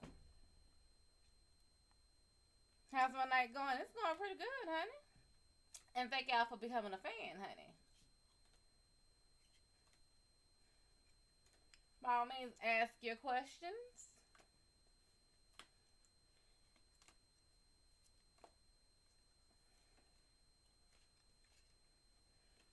Ram, thank you for sharing. Matter of fact, let's see. If you share, let me go ahead and give you a card, honey. Ooh, 6 of Wands is inverted. Do not be jealous, baby. There's nothing to be jealous of. Weeble Silmananya. Welcome. There's no need to be jealous of somebody else. You don't know what they took and what they went through to get to where they are. White, what's going on, sugar? 8 of Cups is upright. It is not always greener on the other side. The only thing that's making you think that is your emotions. Your emotions are guiding a lot of your movements right now. Don't get caught up in that. Who is this? Because I can't tell what the name is. I see grapes. So, you with the grapes. 6 of Swords is inverted. You are going forward into your future with fear. There's nothing to fear in the future. It's not here yet. Look forward to the future. Go forward with a brighter energy, and you will attract better and brighter things. Lele, what's going on, honey? 8 of Pentacles is upright. You need to focus on what you want a lot more. Lady T, what's going on? Welcome, sugar. 3 of Cups is inverted. You are not having fun. I'm going to need you to go ahead and flip that card upright. You need to start having more fun in your life. Low Lemmy, I think. The Empress is upright. It's about time that you looked inside yourself and gave birth to yourself again. You need to start over with the knowledge that you already have. This is different from the Fool because the Fool is about something else. This is about having knowledge and moving forward the way pretty much the shit your mama told you that you just did not want to be true, you did not want to listen to. Start over with that knowledge. Bang, bang, bang. Strength is inverted, baby. Not only do you feel weak right now, you feel very unstable, very insecure. Manu, 8 of Pentacles is upright. You are also one that needs to start focusing on their own stuff. You need to look at what you want to do and actually go forward with it. This is less about research and more about finding out what you want to do. Something green, a whole bunch of green faces. 10 of Swords is inverted. With the 10 of Swords being inverted, you had a chaos inside of you. You had a whole bunch of hell inside of you. You have worked through it, or you are working through it. You have worked through it enough where it is no longer affecting you the way it did before. It is calming down, so to speak. Kim, what's going on? 9 Knight of Pentacles is inverted. You are not doing everything you need to do to progress. You're not doing everything that can benefit you. You're not doing everything possible, everything that's in your power to benefit you. You can't use that as an excuse. If you have the power to do it, then you need to do it. Let's see. You have the Eight of Cups inverted as well. Eight of Cups inverted. You aren't the type that thinks that it's better on the other side because of your emotions. However, it's like you don't want to feel. You don't want to feel at all. You don't think what's on your side is better, but also it's just that you're not looking forward to what is on your side. You can't even look at the other side because you're so, it's like you're bogged down with not wanting to feel anything. And congratulations to the winners. Let's see here. Huang, An Huang, White, Jade Lee, Bang Bang, MJDFJH, Yahuan, Chang, Lele, Gia, and Khaled. Congratulations, congratulations, honey. Thank you for that, Alien.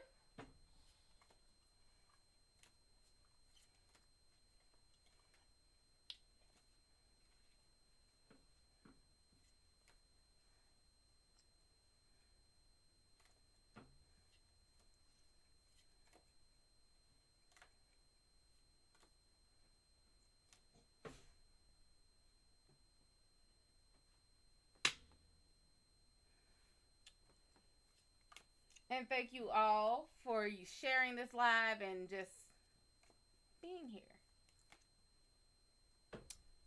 Any other questions, or shall we continue with chapter, well, it's still chapter 3, but part 4.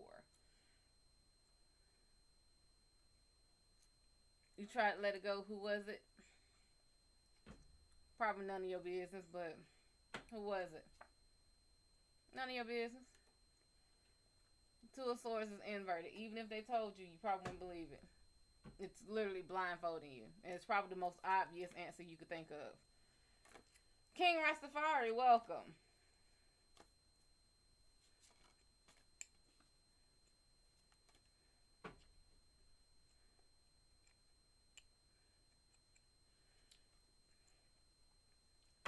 Does she know? And it's somebody you know. So it's probably the most obvious answer. You just don't want that to be them. Queen Chaotic, what's going on?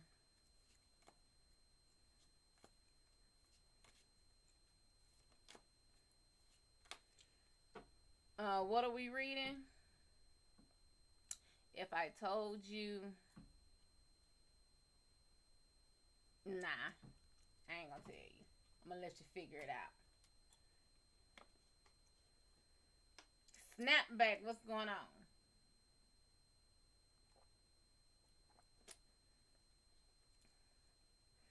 Dimple Zulu, what's going on?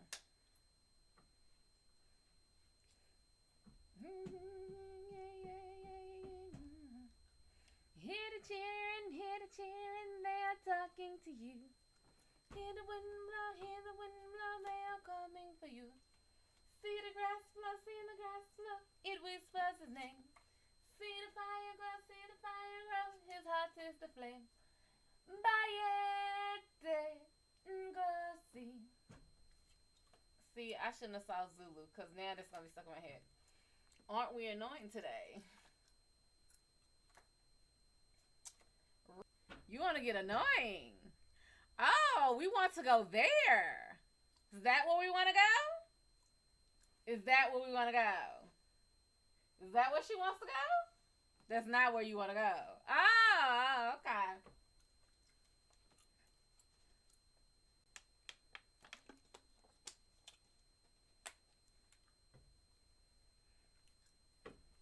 Oh, okay.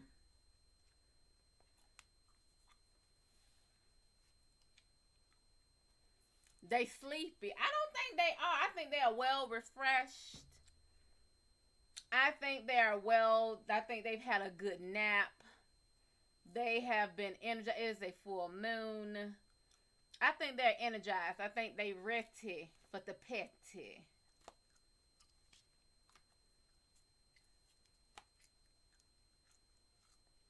There are more deserving people, but are there?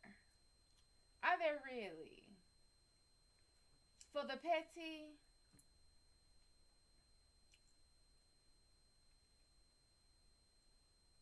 Are there more deserving people of the petty tonight than this one here? Oh, damn it. They're saying yes, and there's a full moon even pointing to it. Well, who? Who?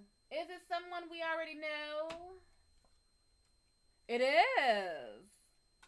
Is it someone we currently talk to? Damn it! Then how? Then this is unfair. This is very unfair. If we don't currently talk to them, how can they receive the petty?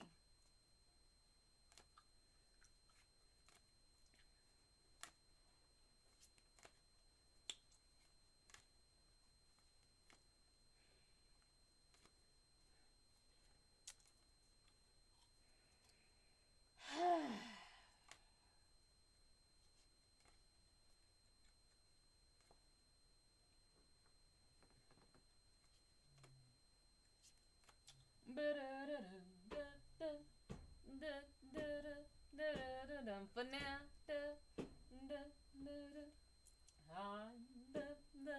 I'm dreaming of a white Christmas, just like the ones I used to know. The treetops glisten and children listen to hear the rainbows and the snow, the snow, and then I'm dreaming of a white with every Christmas card I write. Why am I singing Christmas songs? This ain't even the song that he was singing on the phone.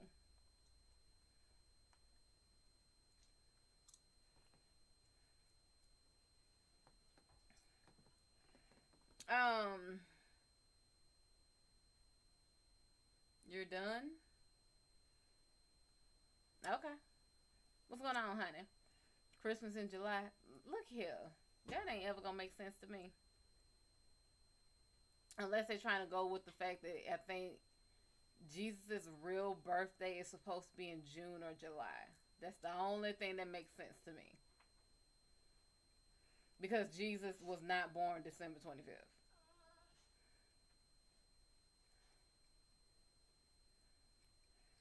Antonio, what's going on?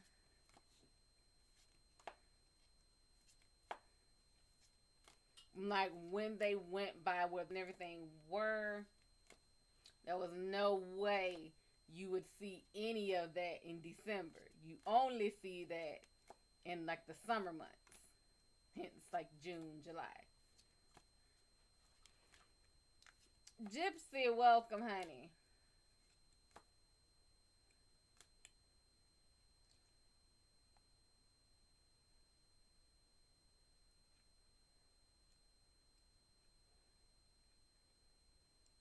I mean, I watch ID channel.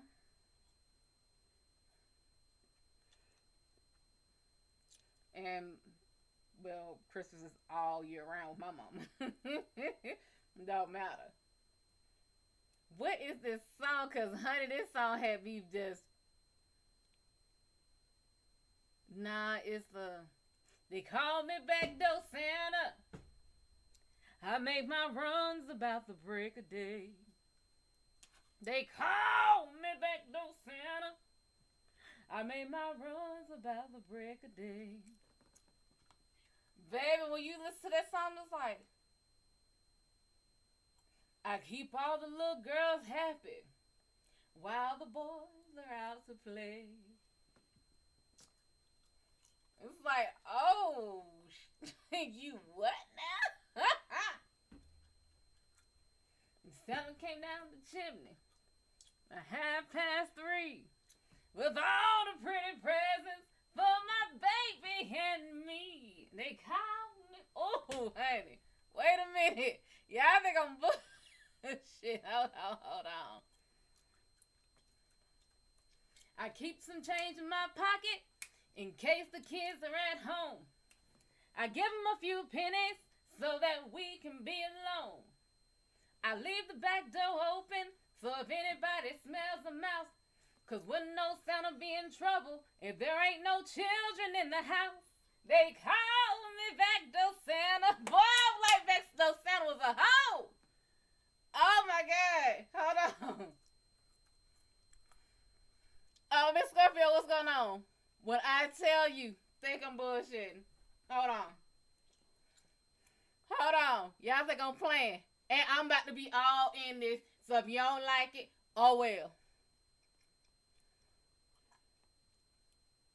Say he keep money so he can bribe the kids to go away. Tastes funk lightning. Funky Buddha premium hard seltzer. I mean, it's gonna be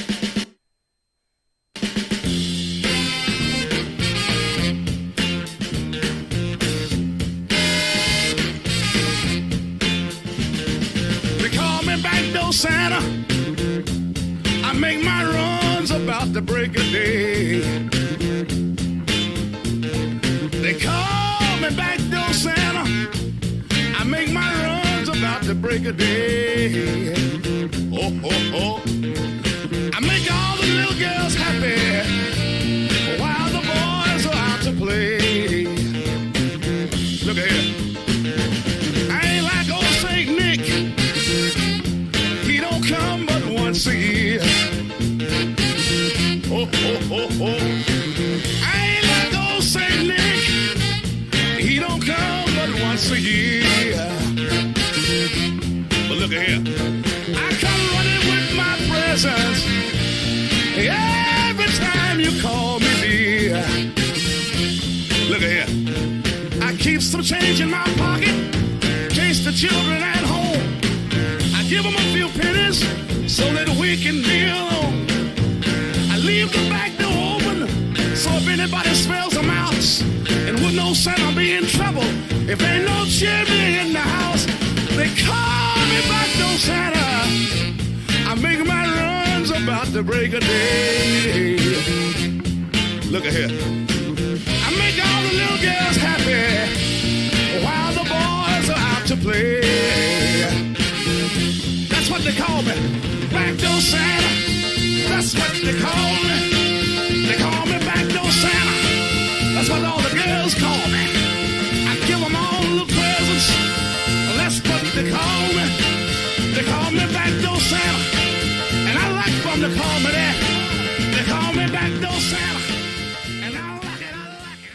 Baby, when I say Backdoor Santa was a hoe. He was a hoe. Ooh, honey. I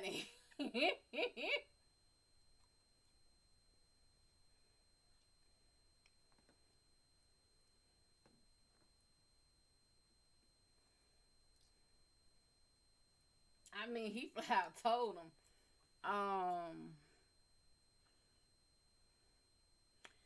I ain't like old Saint Nick because he only come but once a year.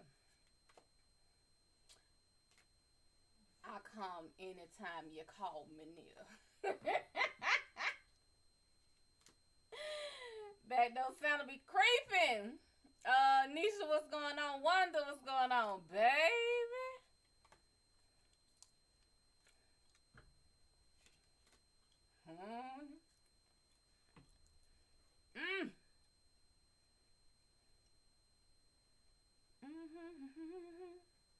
Coming Backdoor Santa. I like it.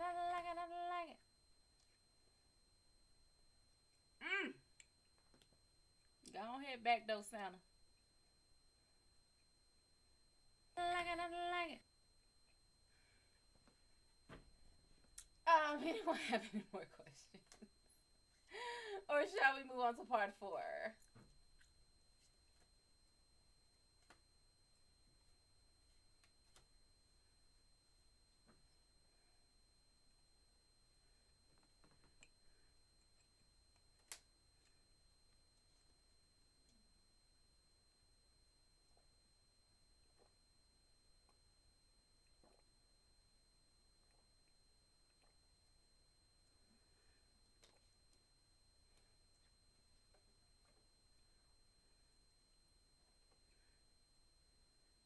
Well, whenever you come up with your questions, let me know. Part 4. Eddie Caspray takes his medicine. And I'm smelling coffee out the ass right now. Guess I'll be drinking some coffee after this. All it's going to do is knock me out. If you would know all there is to know about an American man or woman of the middle class as the millennium nears its end, you would need only to look in his or her medicine cabinet. Or so it has been said. But dear Lord, get a look into this one as Eddie Caspray slides it open, mercifully sliding as his white face and wide staring eyes. On the top shelf, there's Anacin, Excedrin PM. Hold on, let us count. Let's start this over. Because I know I got a lot of medications, and that's strictly for my allergies. This motherfucker definitely got me beat. On the top shelf, there's Anacin, Excedrin PM, Contact, Gelusil, Tylenol, and a large blue jar of Vicks. Looking like a bit of brooding deep twilight under glass. There's a bottle of Vivarin, a bottle of Serotin, that's nature's spelled backwards. The ads on Lawrence Welk used to say when Eddie Caspray was but a wee slip of a lad. He's at 9 medications now. And 2 bottles of Phillips Milk of Magnesia, 10. The regular, which tastes like liquid chalk. And the new mint flavor. Trivia, what's going on? Which tastes like mint flavored liquid chalk.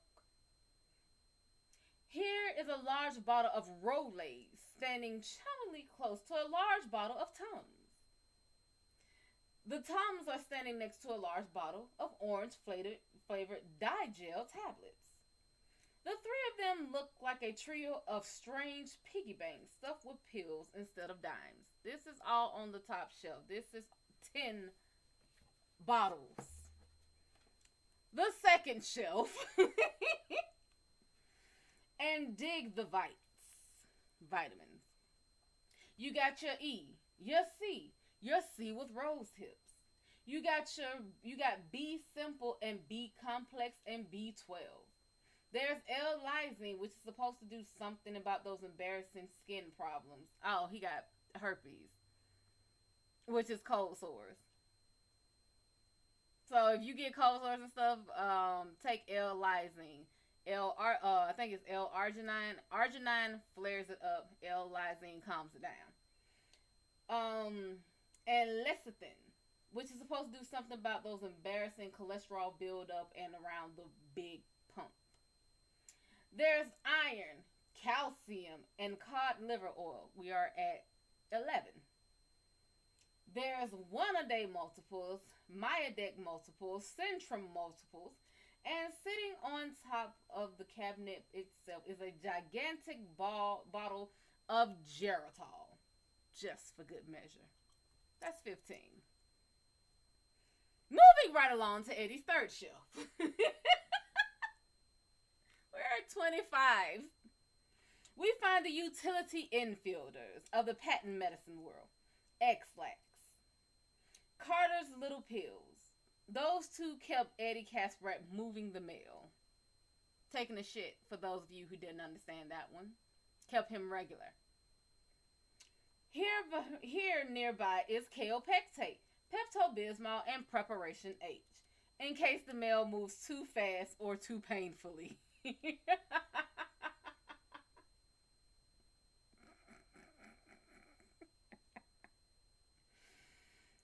Also, some tucks in a screw cap, a screw top jar, just to keep everything tidy after the mail has gone through. Tucks was pretty much baby wipes. um, be it just an advertising circle or addressed to occupant or a big old special delivery package. Here is Formula 44 for coughs, NyQuil and Dristin for colds, and a big bottle of castor oil. There's a tin of Sucrets in case Eddie's throat gets sore. And there's a quartet of mouthwashes, Chloraseptic, Cepacol, Cepastat in the spray bottle. And of course, good old Listerine, often imitated but never duplicated. Visine and Murine for the eyes. Cortade and Neosporin ointment for the skin, the second line of defense if the lysine doesn't live up to the expectations. A tube of Oxy 5 and a plastic bottle of Oxy Wash because Eddie would definitely rather have a few less scents than a few more zits. And some tetracycline pills. Baby. I have been to the doctor's office way too many times to the fact that I know what all of these medicines are for. Real Edge, what's going on? And off to one side, clustered like bitter conspirators, are 3 bottles of coal tar shampoo. Royalty, what's going on? The bottom shelf is almost deserted. God damn, how big is this? Well, you know what? Medicine cabinets back in the day were pretty sizable, so. This is the 4th shelf. The bottom shelf is almost deserted, but the stuff which is here means serious business. Baby, what's going on? You could cruise on this stuff, okay? On this stuff, you could fly higher than Ben Hanscom's jet and crash harder than Thurman Munson's. Damn, that's fucked up. There's Valium, Percodan, Elavil, and Darvon Complex. There's also another bottle, another Sucrets box on this low shelf, but there are no Sucrets in it. If you open that one, you would find 6 Quaaludes. Eddie Casbrat believed in the Boy Scout motto. He was swinging a blue tote bag as he came into the bathroom. He set it on the sink, unzipped it, and then with trembling hands, he began to spill bottles and jars and tubes and squeeze bottles and spray bottles into it. Under other circumstances, he would have taken them out handful by careful handful. But there was no time for such niceties now. The choice, as Eddie saw it, was as simple as it was brutal. Get moving and keep moving, or stand in one place long enough to start thinking about what all this meant and simply die of fright. Eddie, Myra, oh no, I remember his wife. Wait, was he married in this one? I think he was married. So I'm going to say his wife, and she's annoying as shit. So, Eddie, Myra called from downstairs. Eddie, what are you doing? They literally put doing long as shit in here. Eddie dropped the Sucrets box containing the lubes into the bag. The medicine cabinet was now entirely empty except for Myra's Midol and a small, almost used up tube of Blistex. He paused for a moment and then grabbed the Blistex. He started to zip the bag closed, debated, and then threw the Midol in as well. Damn. She could always buy more. Eddie! From halfway up the stairs now.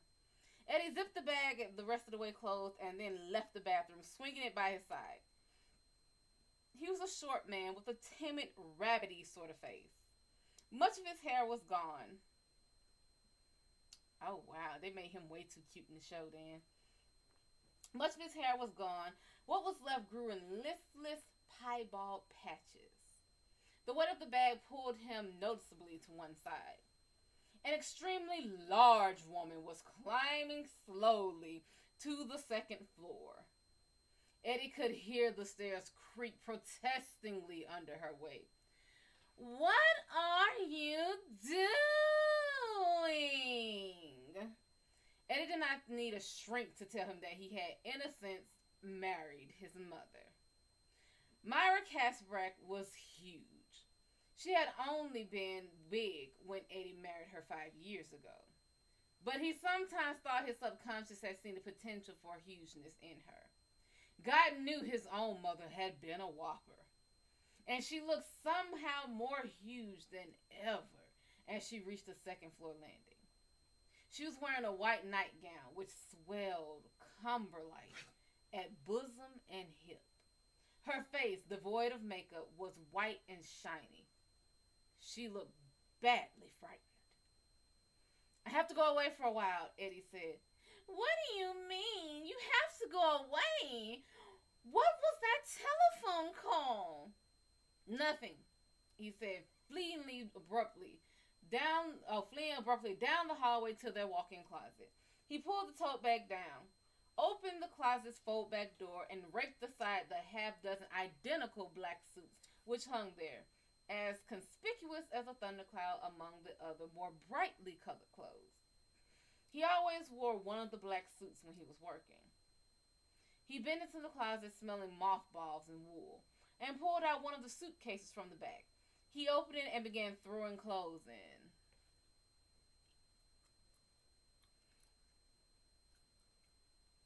You came in here to say that?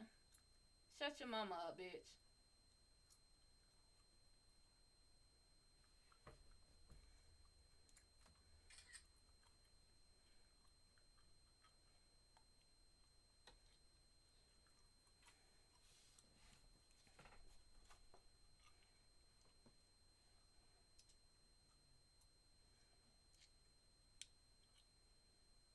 Anywho,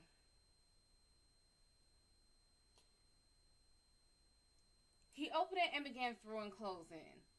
Her shadow fell over him. What's this about, Eddie? Where are you going? You tell me. I can't tell you. She stood there watching him, trying to decide what to say next or what to do. The thought of simply bundling him into the closet, then standing with her back against the door until this madness had crossed her mind. But she was unable to bring herself to do it, although she certainly could have. She was 3 inches taller than Eddie and outweighed him by 100 pounds. She couldn't think of what to do or say because this was so utterly unlike him. She could not have been any more dismayed and frightened if she had walked into the television room and found their new big screen TV floating in the air. You can't go, she heard herself saying. You promised you'd get me Al Pacino's autograph.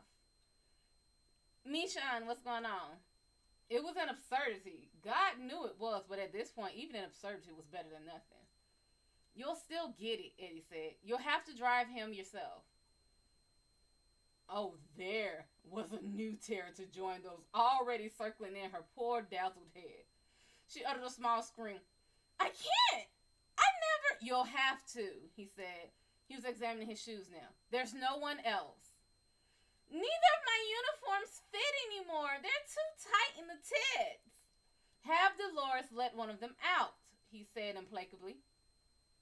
He threw 2 pairs of shoes back, found an empty shoebox, and popped a third pair in.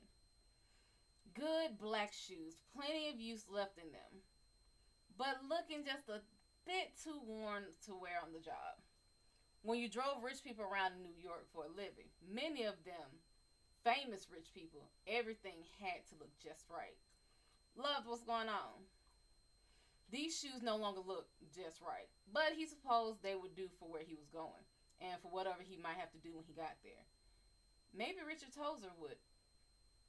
But then the blackness threatened and he felt his throat beginning to close up. Eddie realized with real panic that he had packed the whole damn drugstore and had left the most important thing of all. His aspirator. You know, the inhaler. Downstairs on top of the stereo cabinet. He banged the suitcase closed and latched it. He looked around at Myra, who was standing there in the hallway with her hand pressed against the short, thick column of her neck, as if she were the one with asthma. Like this. She was staring at him, her face full of perplexity and horror. Sunflower, what's going on? And he might have felt sorry for her if his heart had not already been so filled with terror for himself. What's happened, Daddy? Who is that on the telephone? Are you in trouble? You are, aren't you? What kind of trouble are you in? He walked toward her, zipper bag in one hand and suitcase in the other, standing more or less straight now that he was more evenly weighed. She moved in front of him, blocking off the stairway. And at first, he thought she would not give way. Then, when his face was about to crash into the soft roadblock of her breast, she did give way, fearfully. As he walked past, never slowing, she burst into miserable tears. I can't drive, Al Pacino, she bawled. Move. Do the damn most. I can't drive, Al Pacino, she bawled. I'll smash into a stop sign or something. I know I will. Eddie, I'm scared. He looked at the Seth Thomas clock on the table by the stairs. 20 past 9. The canned-sounding Delta clerk had told him he had already missed the last flight to North Maine. That one had left LaGuardia at 8:25.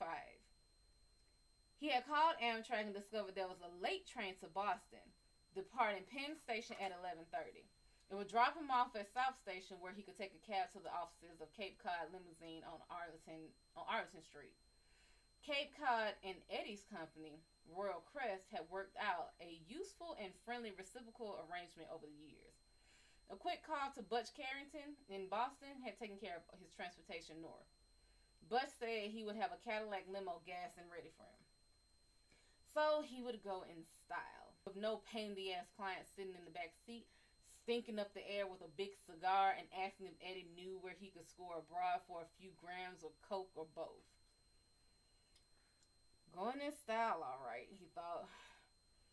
Only way you can go in more style would be if you were going in a hearse. But don't worry, Eddie.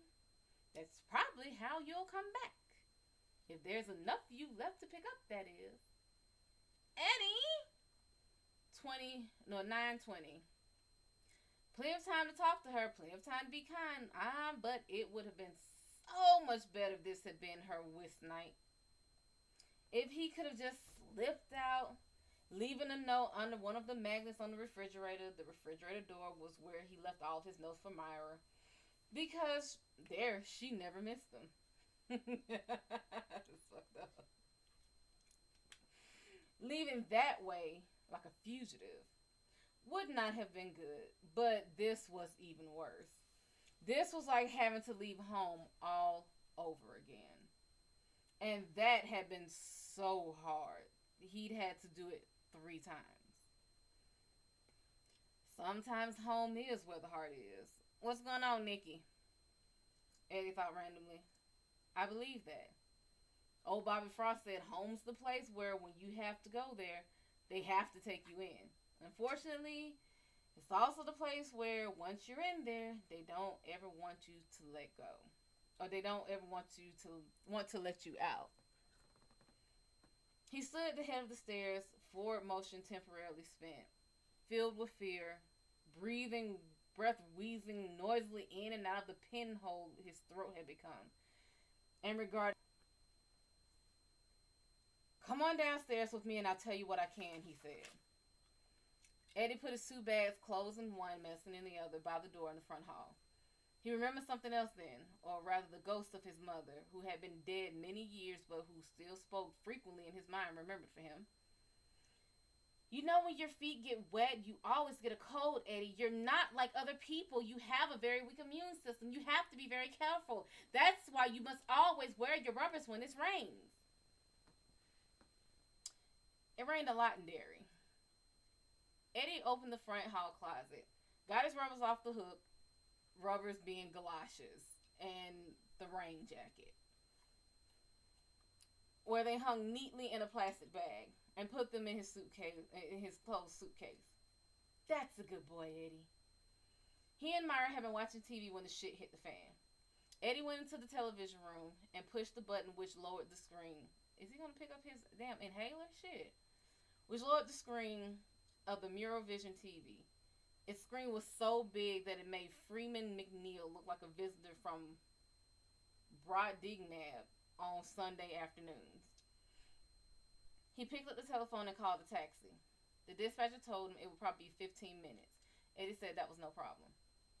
He hung up and grabbed his aspirator off the top. Okay, there we go. He hung up and grabbed his aspirator off the top of their expensive Sony compact disc player. I spent $1,500 on a state-of-the-art sound system so that Myra wouldn't miss a single golden note on her Barry Manilow records and her Supreme's greatest hits, he thought, and then felt a flush of guilt. That wasn't fair, and he damn well knew it. Myra would have been just as happy with her old scratchy records as she was with this new 45 RPM size laser disc. Just as she would have been happy to keep on living in the little four-room house in Queens until they were both old and gray. And if the truth were told, there was a little snow on Eddie Casper's mountain already. He had bought the luxury sound system for the same reason he had bought this low fieldstone house on Long Island, where the two of them often rattled around like the last two peas in a can, because he had been able to. And because they were ways of appeasing the soft, frightened, often bewildered, always implacable voice of his mother. They were ways of saying, "I made it, Ma. Look at all this. I made it. Now will you please, for Christ's sake, shut up for a while?" Eddie stuffed the aspirator into his mouth and, like a man miming suicide, pulled the trigger. A cloud of awful licorice taste roiled and boiled its way down his throat, and Eddie breathed deeply. He could feel breathing passages which had almost closed start to open up again. The tightness in his chest started to ease, and suddenly he heard voices in his mind, ghost voices. "Didn't you get the note I sent you?" "I got it, Miss Casper, but, well, in case you can't read, Coach Black, let me tell you in person. Are you ready? Mrs. Casper, good. Here it comes, from my lips to your ears. Ready? My Eddie cannot take physical education. I repeat, he cannot take phys ed. Eddie is very delicate, and if he runs or jumps, Mrs. Casper, I have the results of Eddie's last physical on file in my office. That's a state requirement. It says that Eddie is a little small for his age, but otherwise he is absolutely normal. So I called your family physician just to be sure, and he confirmed. Are you saying I'm a liar, Coach Black? Is that it? Well, here he is. Here's Eddie standing right beside me. Can you hear the way he's breathing? Can you? Lee, what's going on? Mom, please, I'm all right. Eddie, you know better than that. I taught you better than that. Don't interrupt your elders. I hear him, Mrs. Casbrack, but do you? Good. I thought maybe you were deaf. He sounds like a truck going uphill in low gear, doesn't he? And if that isn't asthma, Mom, be quiet, Eddie. Don't interrupt me again. If that isn't asthma, Coach Black, then I'm Queen Elizabeth. Mrs. Casbrack, Eddie often seems very well and happy in his physical education classes. He loves to play games and he runs quite fast. In my conversation with Dr. Baines, the word psychosomatic came up. I wonder if you've considered the possibility that's my son is crazy? Is that what you're trying to say? Are you trying to say that my son is crazy? No, but he's delicate, Mrs. Casbrack. My son is very delicate, Mrs. Casbrack. Dr. Baines confirmed that he could find nothing at all physically wrong. Eddie finished. The memory of that humiliating encounter, his mother screaming at Coach Black in a Dairy Elementary gymnasium, while he gasped and cringed at her side, and the other kids huddled around one of the baskets and watched, had recurred to him tonight for the first time in years. Nor was that the only memory which Mike Hanlon's call was going to bring back, he knew. He could feel many others, as bad or even worse, crowding and jostling like sale-mad shoppers bottlenecked in a department store doorway. But soon the bottleneck would break, and they would be along. He was quite sure of that. And what would they find on sale? His sanity? Could be. Half price. Smoke and water damage, everything must go. Nothing physically wrong, he repeated, took a deep, shuddery breath, and stuffed the aspirator into his pocket. Eddie, Myra said, please tell me what it's all about. Tear tracks shone on her chubby cheeks. Her hands twisted restlessly together like a pair of pink and hairless animals at play. Once, shortly before actually proposing marriage, he had taken a picture of Myra, which she had given him, and had put it next to one of his mother, who had died of congestive heart failure at the age of 64. Oh, wow. And they always show his mother in the movies as being someone slim.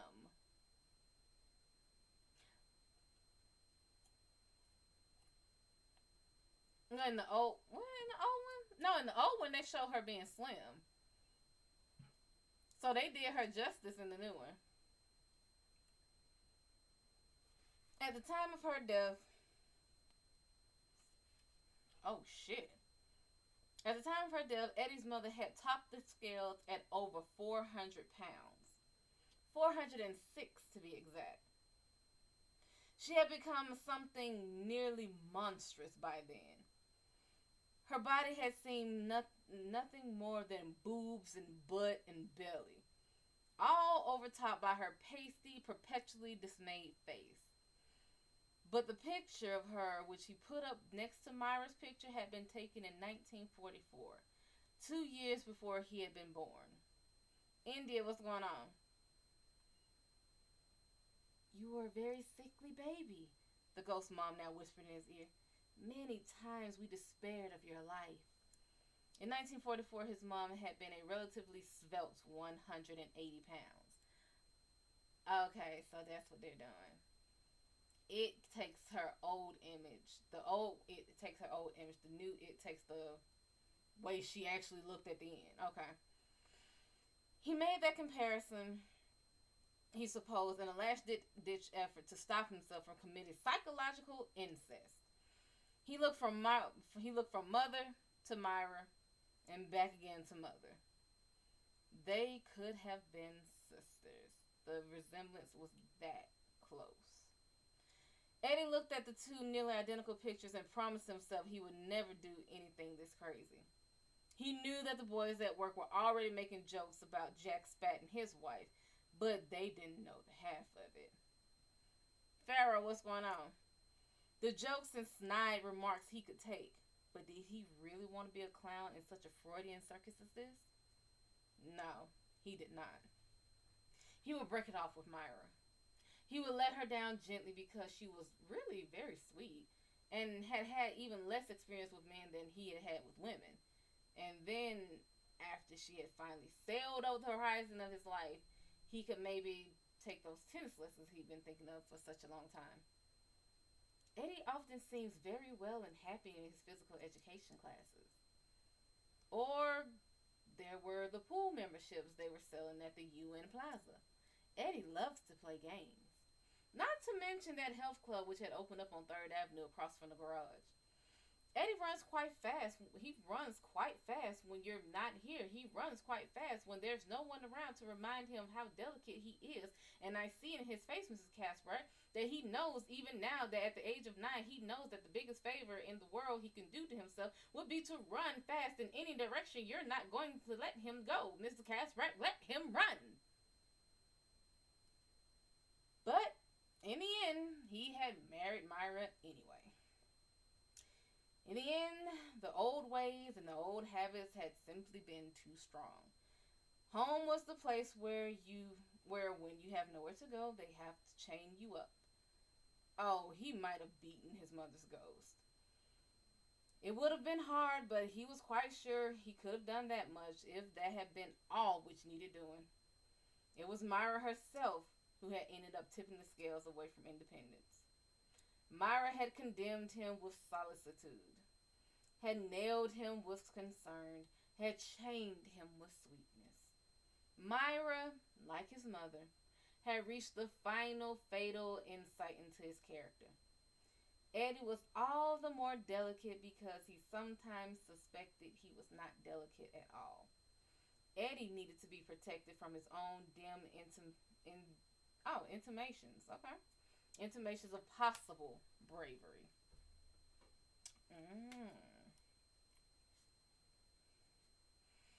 On rainy days, Myra always took his rubbers out of the plastic bag in the closet and put them by the coat rack next to the door, beside his plate of unbuttered wheat toast. Okay. Each morning was a dish of what might have been taken at a casual glance for a multicolored pre-sweetened children's cereal, but which a closer damn, but with a closer look would have revealed a whole spectrum of vitamins, most of which Eddie had in his medicine bag right now. Myra, like his mother, understood, and there had really been no chance for him. As a young unmarried man, he had left his mother 3 times and returned home to her 3 times. Then, 4 years after his mother had died, in the front hall of her queen's apartment, blocking the front door so completely with her bulk that the medical guys, called by the people downstairs when they heard the monstrous thud of Mrs. Casper going down for the final count, had to break in through the locked door between the apartment's kitchen and the service stairwell. He had returned home for a 4th and final time. At least he had believed then it was the 4th and final time. Home again, jiggity jog. Home again with Myra the hog. A hog she was, but she was a sweet hog. And he loved her. And there had really been no chance for him at all. She had drawn him to her with the fatal, hypnotizing snake's eyes of understanding. Home again forever, he had thought then. But maybe I was wrong, he thought. Maybe this isn't home, nor ever was. Maybe home is where I have to go tonight. Home's the place where you go. Home's the place where when you go there, you have to finally face the thing in the dark. He shuddered helplessly, as if he had gone outside without his rubbers and caught a terrible chill. Eddie, please. She was beginning to weep again. Tears were her final defense, just as they'd always had been for his mother. The soft weapon which paralyzes, which turns kindness and tenderness into fatal chinks in one's armor. Not that he'd ever worn much armor anyway. Suits of armor did not seem to fit him very well. Tears had been more than a defense for his mother. They had been a weapon. Myra had rarely used her own tears so cynically. But cynically or not, he realized she was trying to use them that way now. And she was succeeding. He couldn't let her. It would be too easy to think of how lonely it was going to be sitting in the seat on that train as it barreled north toward Boston. Oh my God, I'm actually catching the damn Boston accent sometimes. Through Boston through the darkness. Thank you, Alan. His suitcase overhead and his tote bag full of nostrums between his feet. The fear sitting on his chest like a rancid Vicks pack. I don't know if Vicks ever really goes rancid, though. And we've had a lot of Vicks in the house before. I don't think it ever goes rancid. I've never seen it happen. Too easy to let Myra take him upstairs and make love to him with aspirins and an alcohol rub. And put him to bed where they might or might not make a franker sort of love. But he had promised. Myra, listen to me. He said, making his voice purposefully dry, purposely matter of fact. She looked at him with her wet, naked, terrified eyes. He thought he would try to explain now as best he could. He would tell her now how Mike Hanlon had called and told him that it had started again, and yes, he thought most of the others were coming. But what came out of his mouth was much saner stuff. Go down to the office first thing in the morning. Talk to Phil. Tell him I had to take off and that you'll drive Pacino. Eddie, I just can't, she wailed. He's a big star. If I get lost, he'll shout at me. I know he will. He'll shout. They'll always do when the driver gets lost. And I'll cry. Dulcie, Ernie, what's going on? There could be an accident. There probably will be an accident, Eddie. Eddie, you just have to stay home. For God's sake, stop it. She recoiled from his voice, hurt. Although Eddie gripped his aspirator, he would not use it. She would see it as a weakness or one she could use against him. Dear God, if you are there, please believe me when I say I don't want to hurt Myra. I don't want to cut her. Don't even want to bruise her. But I promise, we all promise, we swore in blood, please God, because I have to do this. I hate it when you shout at me, Eddie, she whispered. Myra, I hate it when I have to, he said, and she winced. Phoenix, what's going on? Thank y'all, thank y'all. ATM Star, welcome, sugar. And by all means, ask y'all's questions. Well, it'll probably be a little bit difficult when everything's flying past.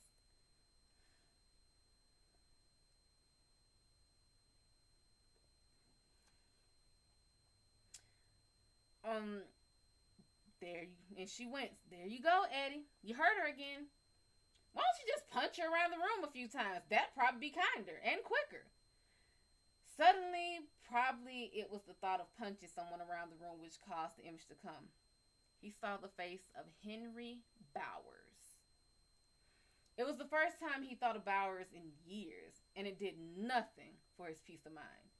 Nothing at all. He closed his eyes briefly, then opened them and said, you won't get lost, and he won't shout at you. Mr. Pacino is very nice, very understanding. He had never driven Pacino in a day in his life before, but contented himself with knowing that at least that the law of averages were on his side with this lie. According to popular myth, most celebrities were shitheels. But Eddie had driven enough of them to know it usually wasn't true. I am Coco. Welcome, sugar. Thank you. There were, of course, exceptions to the rule, and in most cases, the exceptions were real monstrosities. He hoped fervently, for Myra's sake, that Pacino wasn't one of these. Is he? She asked timidly. Yes, he is. Pale, what's going on, honey? How do you know? Demetrios drove him 2 or 3 times. Thank you, sugar. ATM Star. Airplanes and them, and I can't keep up with everything. Welcome. Thank y'all. By all means, ask your questions. I will do my best to try to see it before it flies away on the screen.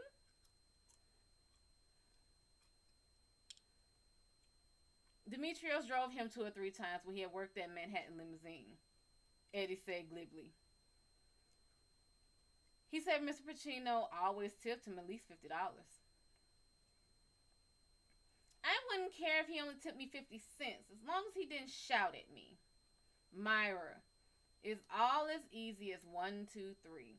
1, you make the pickup at the St. Regis tomorrow at 7 p.m. and take him over to the ABC building. They're retaping the last act of his play, Pacino's in American Buffalo, I think that's called. 2, you take him back to the St. Regis around 11. 3, you go back to the garage, turn the car in, and sign the ring sheet. That's all. That's all. You can do it. You can do it standing on your head, Marty. She usually giggled at this pet name, but now she only looked at him with a pitiful, painful, childlike solemnity. What if he wants to go out to dinner instead of back to the hotel? Or out for drinks? Or for dancing? I don't think he will. But if he does, you take him. If he looks like he's going to party all night, you can call Phil Thomas on the radio phone after midnight. I am Coco. Thank you so much, Sugar. Peo, thank you. By then, he'll have a driver free to relieve you. I'd never stick you with something like this in the first place if I had a driver who was free. But I got 2 guys out sick. Demetrio's on vacation. Everyone else is booked up solid. You'll be snug in your own bed by 1 in the morning, Marty. 1 in the morning at the very, very latest. DM, welcome and thank you. Invisible person, welcome. I absolutely guarantee it. She didn't laugh at absolutely either. And by all means, go ahead, ask your questions.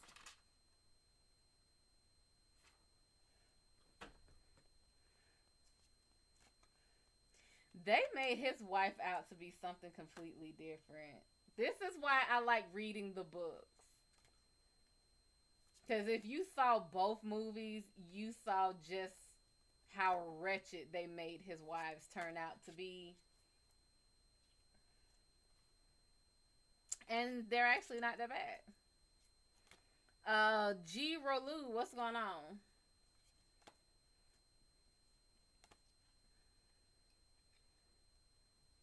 Welcome, ATM. Every time I see your name, I always, in my head, say Annie M. I automatically just say it. But by all means, feel free to ask your questions.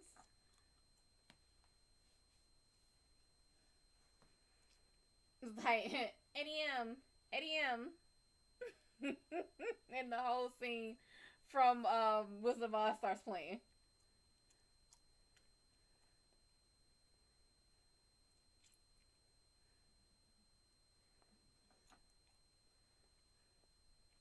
And I thank y'all for also feeding my dino. He greatly appreciates it. He is such a good little person. He always shares with us. Huang, thank you for being a fan, Sugar. Okay, so it's kind of slowing down a little bit. So if y'all want to ask your questions, you might want to go ahead and get them in now, while I can see it. Mr. I have no idea what that is. Thank you for the love. I don't know what that is. It's something green. Plates, aliens, salad, Jello,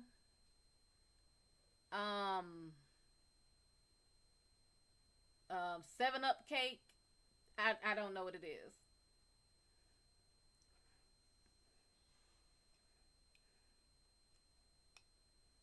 I thought about trying that damn 7-Up cake thing. I just can't bring myself to do it.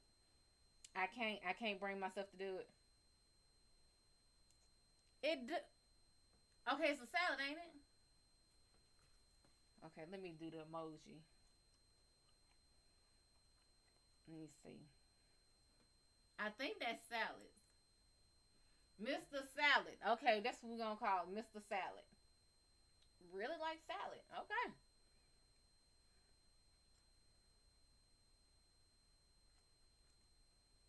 Now, if it's that lemon and kale salad from Chick-fil-A, that spicy Southwest from Chick-fil-A, there's strawberry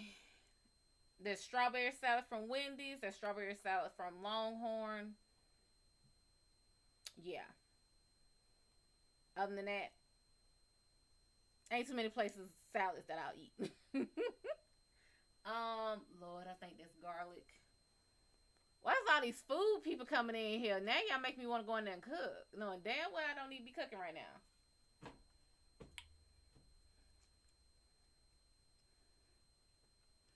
Let's see. And thank y'all so much. Congratulations to all the winners. Fong Vibe, congratulations. Tiger Face. Ooh. 3-leaf clovers. Hugs, Pio Pio, Oa, Fong, Happy Face, and the Tiger person. Congratulations, Isabel. Welcome. My good luck charm.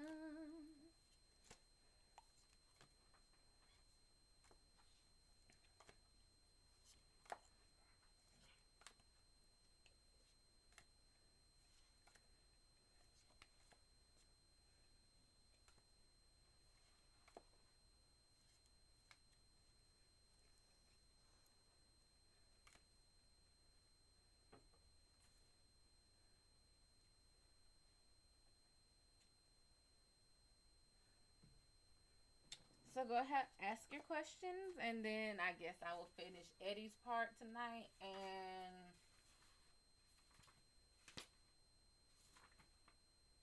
is this all him? Yeah, because after him is Beverly.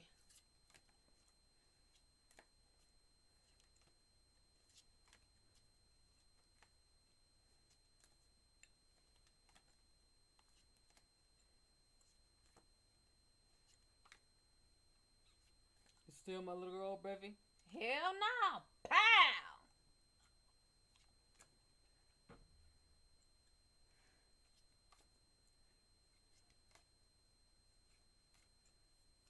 How you feeling? Hot, hot, hot.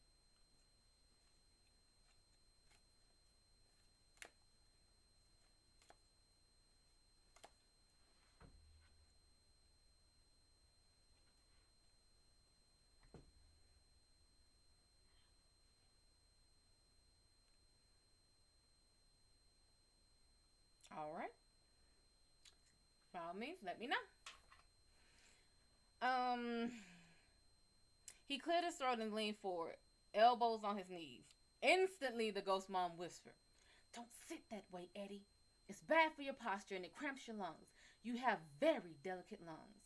He sat straight up again, hardly aware he was doing it. "This better be the only time I have to drive," she nearly moaned. "I've turned to such a horse in these last 2 years. My uniforms look so bad now. It's the only time, I swear." "Who called you, Eddie?" As if on cue, lights swept across the wall. A horn honked once as the cab turned into the driveway. He felt a surge of relief. They had spent the 15 minutes talking about Pacino instead of Derry and Mike Hanlon and Henry Bowers. And that was good. Good for Myra and good for him as well. He did not want to have to spend any time thinking or talking about those things until he had to. Eddie stood up. "It's my cab." She got up so fast she nearly tripped over the hem of her own nightgown and fell forward. Eddie caught her, but for a moment the issue was in grave doubt. She outweighed him by 100 pounds. And she was beginning to blubber again. "Eddie, you have to tell me." "I can't. There's no time." "You've never kept anything from me before, Eddie," she wept.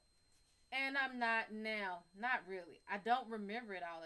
At least not yet. The man who called is an old friend." "You'll get sick," she said desperately, following him as he walked toward the front hall again. "I know you will. Let me come, Eddie. Please. I'll take care of you. Pacino can get a cab or something." Damn. She told them to make Al Pacino get a fucking cab. "It won't kill him. What do you say, Eddie?" Her voice was rising, becoming frantic, and to Eddie's horror, she began to look more and more like his mother. His mother as she had looked in the last months before she died. Old and fat and crazy. "I'll rub your back and see that you get your pills. I'll help you. I won't talk if you don't want me to, but you can tell me everything. Eddie, please don't go. Eddie, please, please." He was striding down the hall to the front door now. Walking blind, head down, moving as a man moves against the high wind. He was wheezing again. When he picked up the bags, of each of them seemed to weigh 100 pounds. He could feel her plump pink hands on him, touching, exploring, pulling with helpless desire but no real strength, trying to seduce him with her sweet tears of concern, trying to draw him back. I'm not going to make it, he thought desperately. The asthma was worse now, worse than it had been since he was a kid. He reached for the doorknob, but it seemed to be receding from him, receding into the blackness of outer space. If you stay, I'll make you... What the fuck?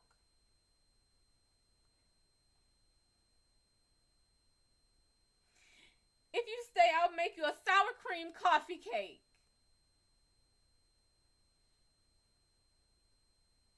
What?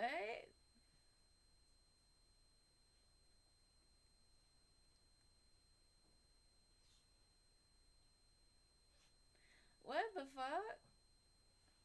A sour cream coffee.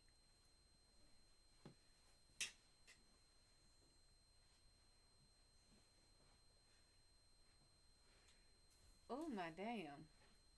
That's what you gonna bribe him with? A sour cream coffee cake? She babbled. We'll have popcorn. I'll make your favorite turkey dinner. I'll make it for some breakfast tomorrow morning if you want. I'll start right now. And giblet gravy. Eddie, please, I'm scared. You're scaring me so bad. She grabbed his collar and pulled him backward like a beefy cop.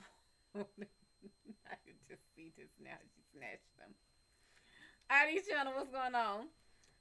Putting the grab on a suspicious fellow. Stop, boy. On a suspicious fellow who is trying to flee. With a final fading effort, Eddie kept going. And when he was at the absolute end of his strength and ability to resist, he felt her grip trail away. Love, what's going on? She gave one final wail. His fingers closed around the doorknob. How blessedly cool it was. Melanin, what's going on, sugar? He pulled the door open and saw a checkered cab sitting out there and an ambassador from the land of sanity. The night was clear, the stars were bright and lucid. He turned back to Myra, whistling and wheezing. You need to understand that this isn't something I want to do, he said. If I had a choice, any choice at all, I wouldn't go. Please understand that, Marty. I'm going, but I'll be coming back. Oh, but that felt like a lie. When? How long? A week. Or maybe 10 days. Surely no longer than that. A week? She screamed, clutching her bosom like a diva in a bad opera. A week? 10 days? Please, Eddie, please. Marty, stop, okay? Just stop. Like, yeah, I'm sorry, but Eddie was gay in this. Like, okay, stop. Like, that's just so... Okay, stop. For a wonder, she did. Stopped and stood looking at him with her wet, bruised eyes, not angry at him, only terrified for him and coincidentally for herself. And for perhaps the first time in all the years he had known her, he felt that he could love her safely. Was that part of the going away? He supposed it was. No. You could flush the supposed. He knew it was. Already he felt like something living in the wrong end of the telescope. But it was maybe alright. Was that what he meant?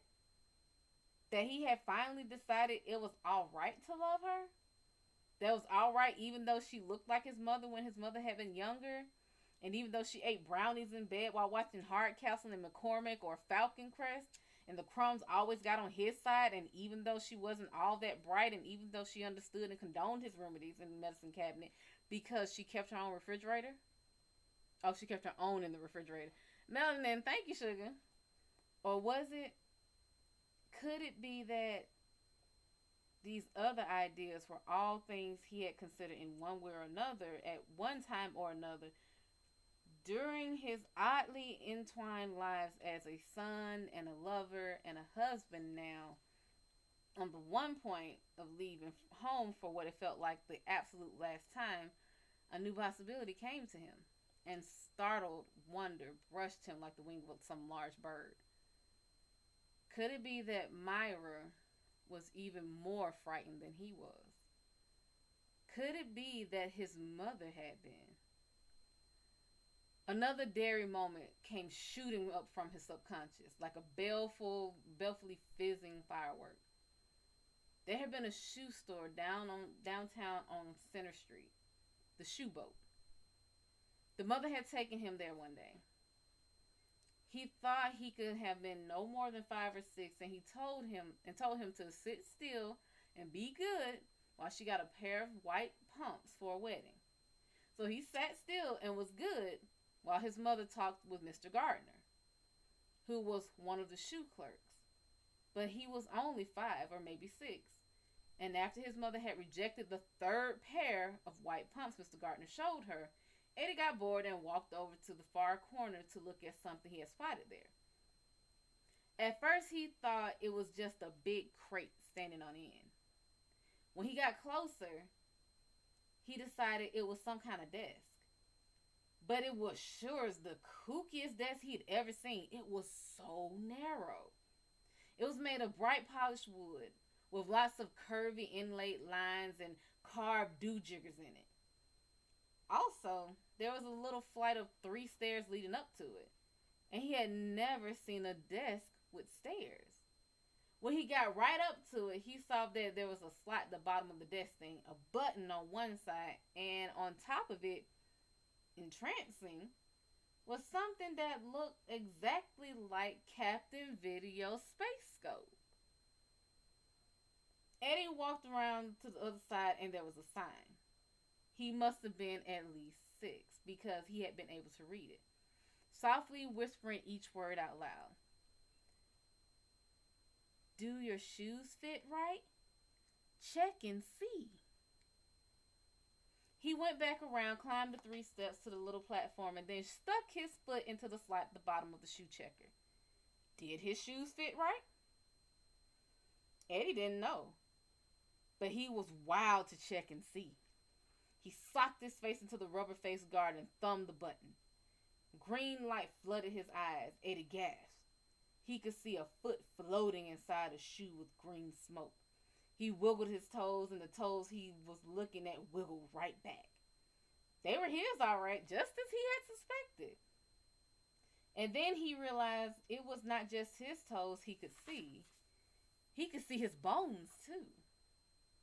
The bones in his foot. He crossed his great toe over his second toe. He called it a great toe. As if sneakily warding off the consequences of telling a lie. And the eldritch bones in the scope made an X that was not white or goblin green, but goblin green he could see. Then his mother shrieked, a rising sound of panic that cut through the shoe store like a runaway reaper blade, like a fireball, like doom on horseback. He jerked his startled, dismayed face out of the viewer and saw her pelting towards him across the store in her stocking feet, her dress flying out behind her. She knocked the chair over, and one of those shoe measuring things that always tickled his feet went flying.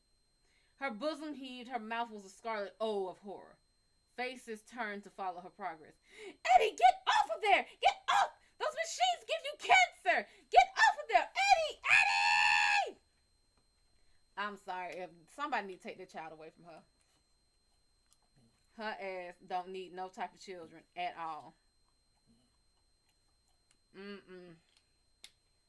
That damn child is a hypochondriac because of her. He backed away as if the machine had suddenly grown red hot. In his startled panic, he forgot the little flight of stairs behind him. His heels dropped over the top one, and he stood there, slowly falling backward, his arms pinwheeling wildly in a losing battle to retain his departing balance. Jessica, what's going on? And hadn't he thought, with a kind of mad joy, I'm going to fall. I'm going to fall. I'm going to find out what it feels like to fall and bump my head. Goody for me. Hadn't he thought that? Or was it only the man imposing his own self-serving adult ideas over whatever his child's mind, always roaring with confused surmises and half-perceived images, Images which lost their sense in their very brightness had thought or tried to think. Either way, it was a moot question. He had not fallen. His mother had gotten there in time. His mother had caught him. He had burst into tears, but he had not fallen. Everyone had been looking at them. He remembered that. He remembered Mr. Gardner picking up the shoe measuring thing and checking the little sliding gadgets on it to make sure it was still okay, while another clerk righted the fallen chair and then flapped his arms once in amused disgust before putting on his pleasantly neutral salesman's face again. Mostly, he remembered his mother's wet cheek and her hot, sour breath. He remembered her whispering over and over in his ear, "Don't you ever do that again. Don't you ever do that again. Don't you ever." It was what his mother chanted to ward off trouble.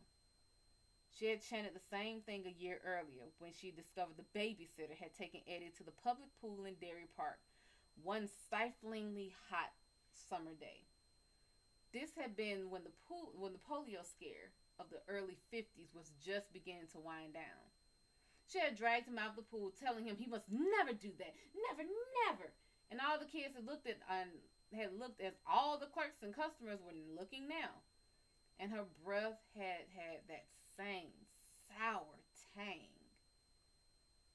She dragged him out of the shoe boat, shouting at the clerks that she would see them all in court if there was anything wrong with her boy.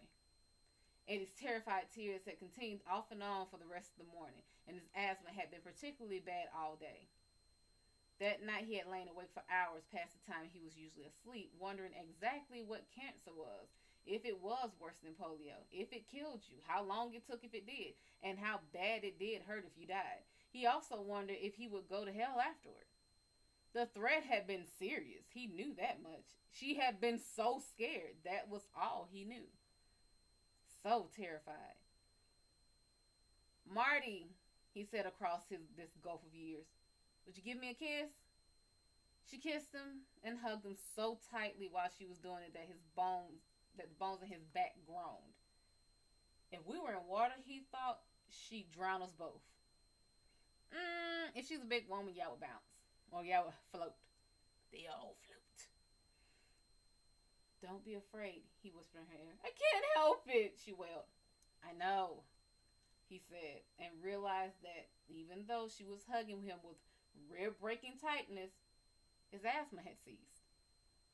That whistling note in his breath was gone. "I know, Marty." The taxi driver honked again. "Will you call?" she asked tremulously. "If I can." "Eddie, can't you please tell me what it is?" And suppose he did. How far would it go towards setting her mind at rest? "Marty, I got a call from Mike Hanlon tonight, and we talked for a while, but everything we said boiled down to two things. It started again." "It started again," Mike said. "Will you come?" Mike said. "And now I've got a fever. Marty, only it's a fever you can't damp down with aspirin, and I've got a shortness of breath that the goddamn aspirator won't touch, because the shortness of breath isn't in my throat or my lungs, it's around my heart. I'll come back to you if I can. Marty, but I feel like a man standing at the mouth of an old mine shaft that is full of cave-ins waiting to happen, standing there and saying goodbye to the daylight." Yes, that would surely set her mind at ease. "No," he said, "I guess I can't tell you what it is." And before she could say more, before she could begin again, "Eddie, get out of that taxi. They give you cancer." He was striding away from her faster and faster. By the time he got to the cab, he was almost running. She was still standing in the doorway when the cab backed into the street, still standing there where they started for the city. "Tammy, what's going on? And by all means, ask your questions." A big black woman's shadow cut out of the light spilling from their house. He waved and thought she raised her hand in return. "Where we headed tonight, my friend?" the cabbie asked. "Penn Station." Eddie said, and his hand relaxed on the aspirator. His asthma had gone to wherever it went to brew when its assaults on his bronchial tubes. He felt almost well. But he needed the aspirator worse than ever 4 hours later. Coming out of a light doze, all in a single spasmodic jerk that caused the fellow in the business suit across the way to lower his paper and look at him faintly apprehensive curiosity. No, with faintly apprehensive curiosity. "I'm back, Eddie!" the asthma yelled gleefully. "I'm back, and oh, I don't know. This time I just might kill you. Why not? Gotta do it sometime, you know. Can't fuck around with you forever." Eddie's chest surged and pulled. He groped for the aspirator, found it, pointed down his throat, and pulled the trigger. Then he sat back in the tall Amtrak seat, shivering, waiting for relief, thinking of the dream from which he had just awakened. Dream? Christ, if that was all. He was afraid it was more memory than dream. In it there had been a green light, like the inside of a shoe store x-ray machine. And a rotting leper had pursued a screaming boy named Eddie Caspratt through tunnels under the earth. He ran and ran. "He runs quite fast," Coach Black had told his mother. "He ran plenty fast with that rotting thing after him." "Oh, yes, you better believe it. You better run fast. You bet your fur." In this dream where he was 11 years old, and then he had smelled something like the death of time, and someone lit a match. And he had looked down and seen the decomposing face of a boy named Patrick Hochstetter, a boy who had disappeared in July of 1958. And there were worms crawling in and out of Patrick Hochstetter's cheeks. And that gassy, awful smell was coming from inside of Patrick Hochstetter. And in that dream, that was more memory than dream, he had looked to one side and had seen 2 school books that were fat with moisture and overgrown with green mold. 2 roads to everywhere and Understanding Our America. They were in their current condition because it was a foul wetness down here. How I spent my summer vacation, a theme by Patrick Hochstetter. I spent it dead in a tunnel. Moss grew on my books, and they swelled up to the size of Sears catalogs. Pew pew, what's going on? Eddie opened his mouth to scream, and that was when the scabrous fingers of the leper clipped themselves into his mouth. And that was when he woke up, with that back-snapping jerk to find himself not in the sewers under Derry, Maine, but in an Amtrak club car near the head of a train speeding across Rhode Island under a big white moon. Yeah, that would wake my ass up too. Because if I'm not turning around and swinging, baby. The man across the aisle hesitated. Almost thought better of speaking than did. "Are you all right, sir?" "Oh, yes. I fell asleep and had a bad dream. It got my asthma going." "I see." The paper went up again. Eddie saw it was the paper his mother had sometimes referred to as the New York Times. Eddie looked out the window at a sleeping landscape, lit only by the fairy moon. Here and there were houses, or sometimes clusters of them, most dark, a few showing lights. But the lights seemed little and falsely mocking compared to the moon's ghost glow. He thought the moon talked to him, he thought suddenly. Henry Bowers. God, he was so crazy. He wondered where Henry Bowers was now. Dead? In prison? Drifting across empty plains somewhere in the middle of the country like an incurable virus, sticking up 7-Elevens in the deep slumberous hours between 1 and 4 in the morning? Or maybe killing someone stupid enough to slow down for his cock thumb in order to transfer the dollars in their wallets to his own. Possible. In a state asylum somewhere? Looking up at this moon, which was approaching the full, talking to it, listening to answers which only he could hear. Eddie considers this somehow even more possible. He shivered. I'm remembering my boyhood at last, he thought. I'm remembering how I spent my own summer vacation in that dim, dread year of 1958. He sensed that now he could fix upon almost any scheme or any scene from that summer he wanted to. But he did not want to. Oh God, if I could only forget it all again. He leaned his forehead against the dirty glass of the window, his aspirator clasped loosely in one hand like a religious artifact, watching as the night flew apart around the train. Going north, he thought, but that was wrong. Not going north, because it's not a train. It's a time machine. Not north, back. Back in time. He thought he heard the moon mutter. Eddie Casper held his aspirator tightly and closed his eyes against sudden vertigo. So now y'all are on page 102 and part 5 of Beverly Takes a Whooping. So, anyone have any questions?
Hold up.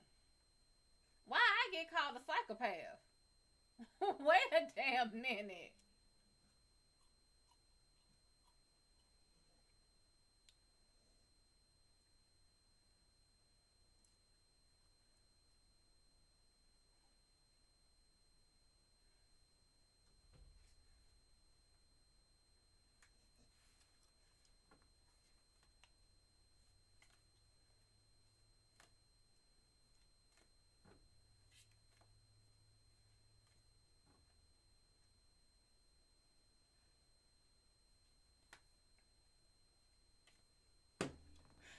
What you want? I'm the wrong color for you to be trying to do that with, and you know it. You know he gonna push you off. Now you know he about to sit here and come over here and he gonna push you off.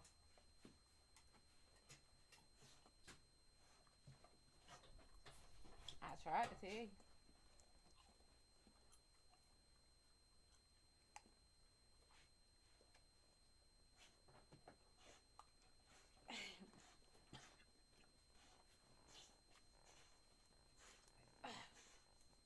Now so damn. Stop.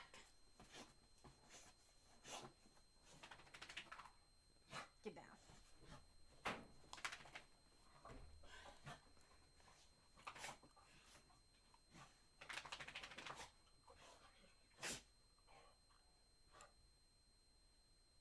No different than children.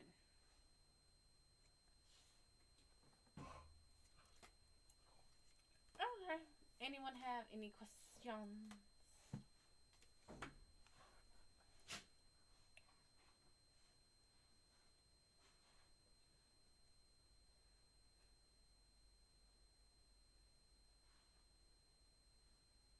I really wish there was a way that you could turn off people you may know thing.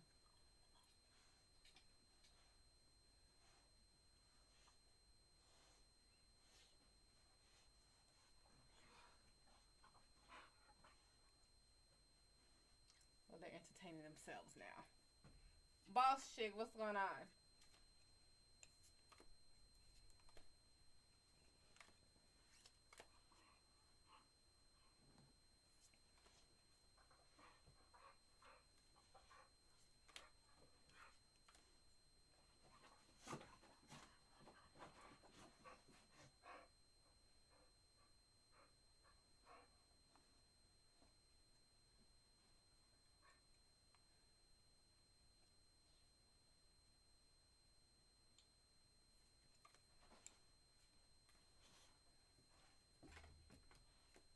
You know, he'll start stuff.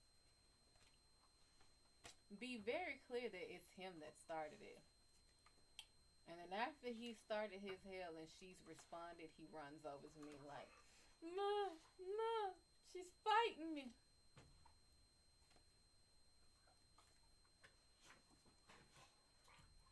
And I just look like, "Ooh, this is a nice room."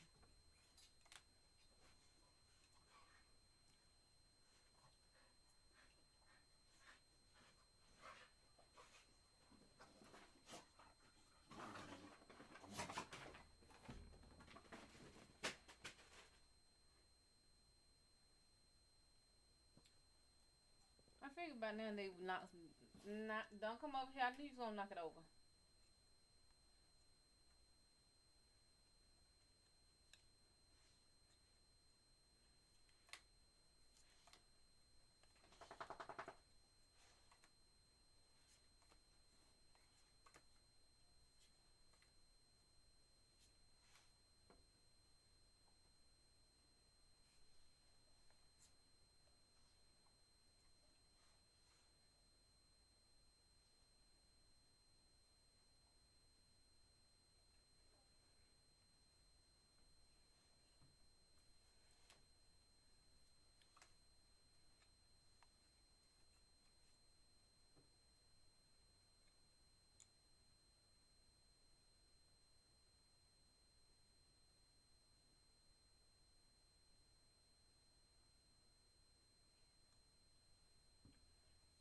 I don't know why Valentine's Day just stuck out to me.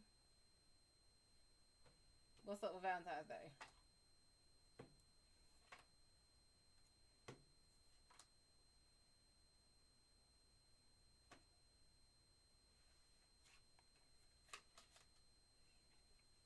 High Priestess is upright. This is psychic intuition. This is knowing. This is having, knowing the secrets, knowing the mysteries.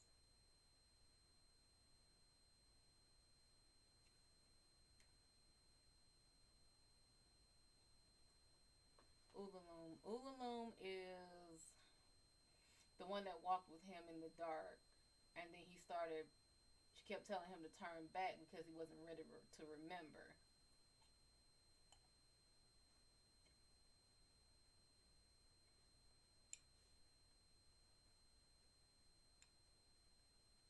And he kept pushing. She was like, "Well, you here now?" And he was like, "No, no, I'm starting to remember. I don't want you to deny here. We here now." And he came to the sarcophagus. No, he came to the mausoleum, came to the crypt, and then he started remembering, oh shit. And he's like, "Who is this?"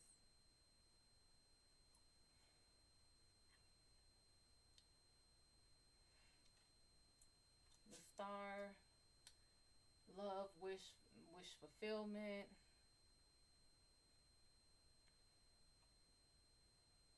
Childlike wonder. And then Three of Cups inverted, not having fun. Which, to be frank, when it comes to Valentine's Day, I really don't do anything on Valentine's Day.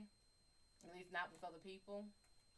I like the day after Valentine's Day when all the candy is on like sale, because I have to have my Smarties and I have to have my Pecan Delights. So, yeah, I don't do anything on Valentine's Day.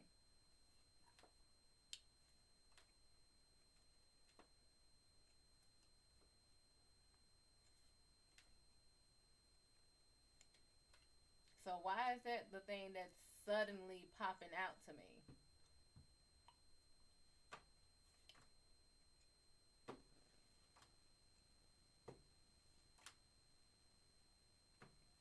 this is when I say, and sometimes people are like, oh, I can't read me because, you know, it's hard for me to read me. No, I can read myself even when I'm being hard headed. Sometimes spirit is just like, they're not going to answer you. King of Cups is inverted. This is not being logical. Me, man, what's going on? This is not being logical with emotions. This is letting emotions overcloud your logic. Okay. Six of Swords is upright. Stop going forward with fear instead of going forward with like a sense of wonder. Go forward with excitement. And then Ace of Wands is inverted. Stop researching. This isn't the fact that I'm not researching. This is stop trying to research so much.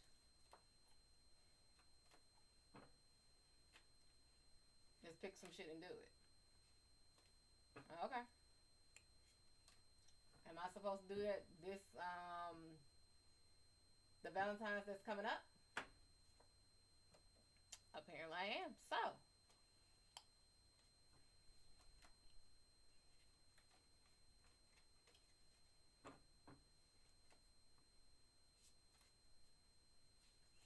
am I the one planning this?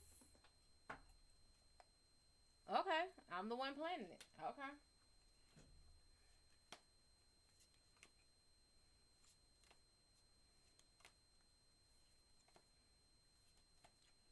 Do I start planning it now? I didn't think so. Oh, hell, I'm gonna forget. Even though this is a while, like, Valentine's Day is a while from now, I'm going to forget.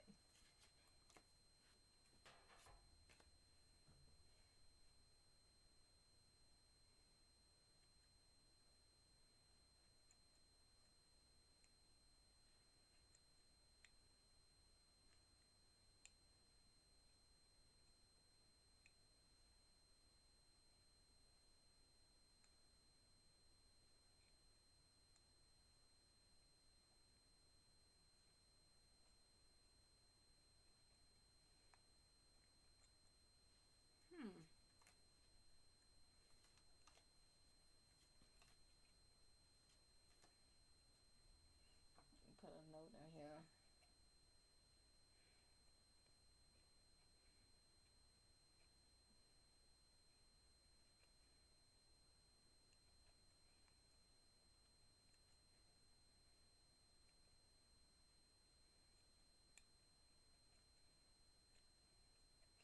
If I'm not gonna do it on the 14th, I'm gonna do it for the 15th.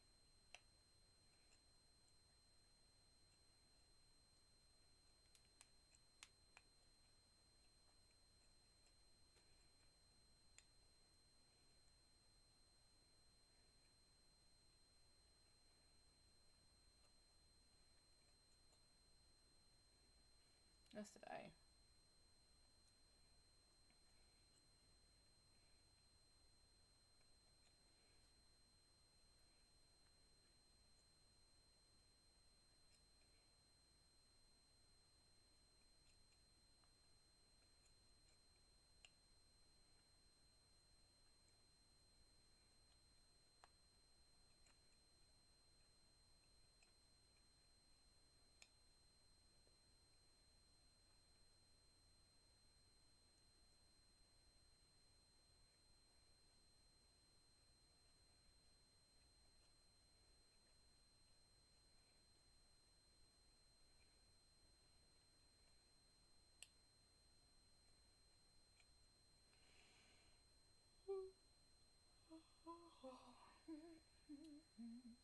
Okay.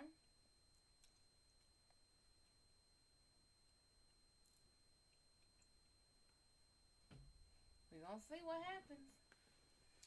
But any questions?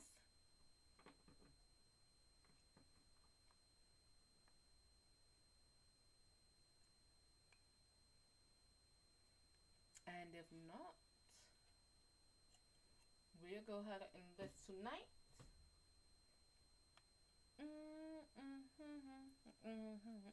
YMCAE.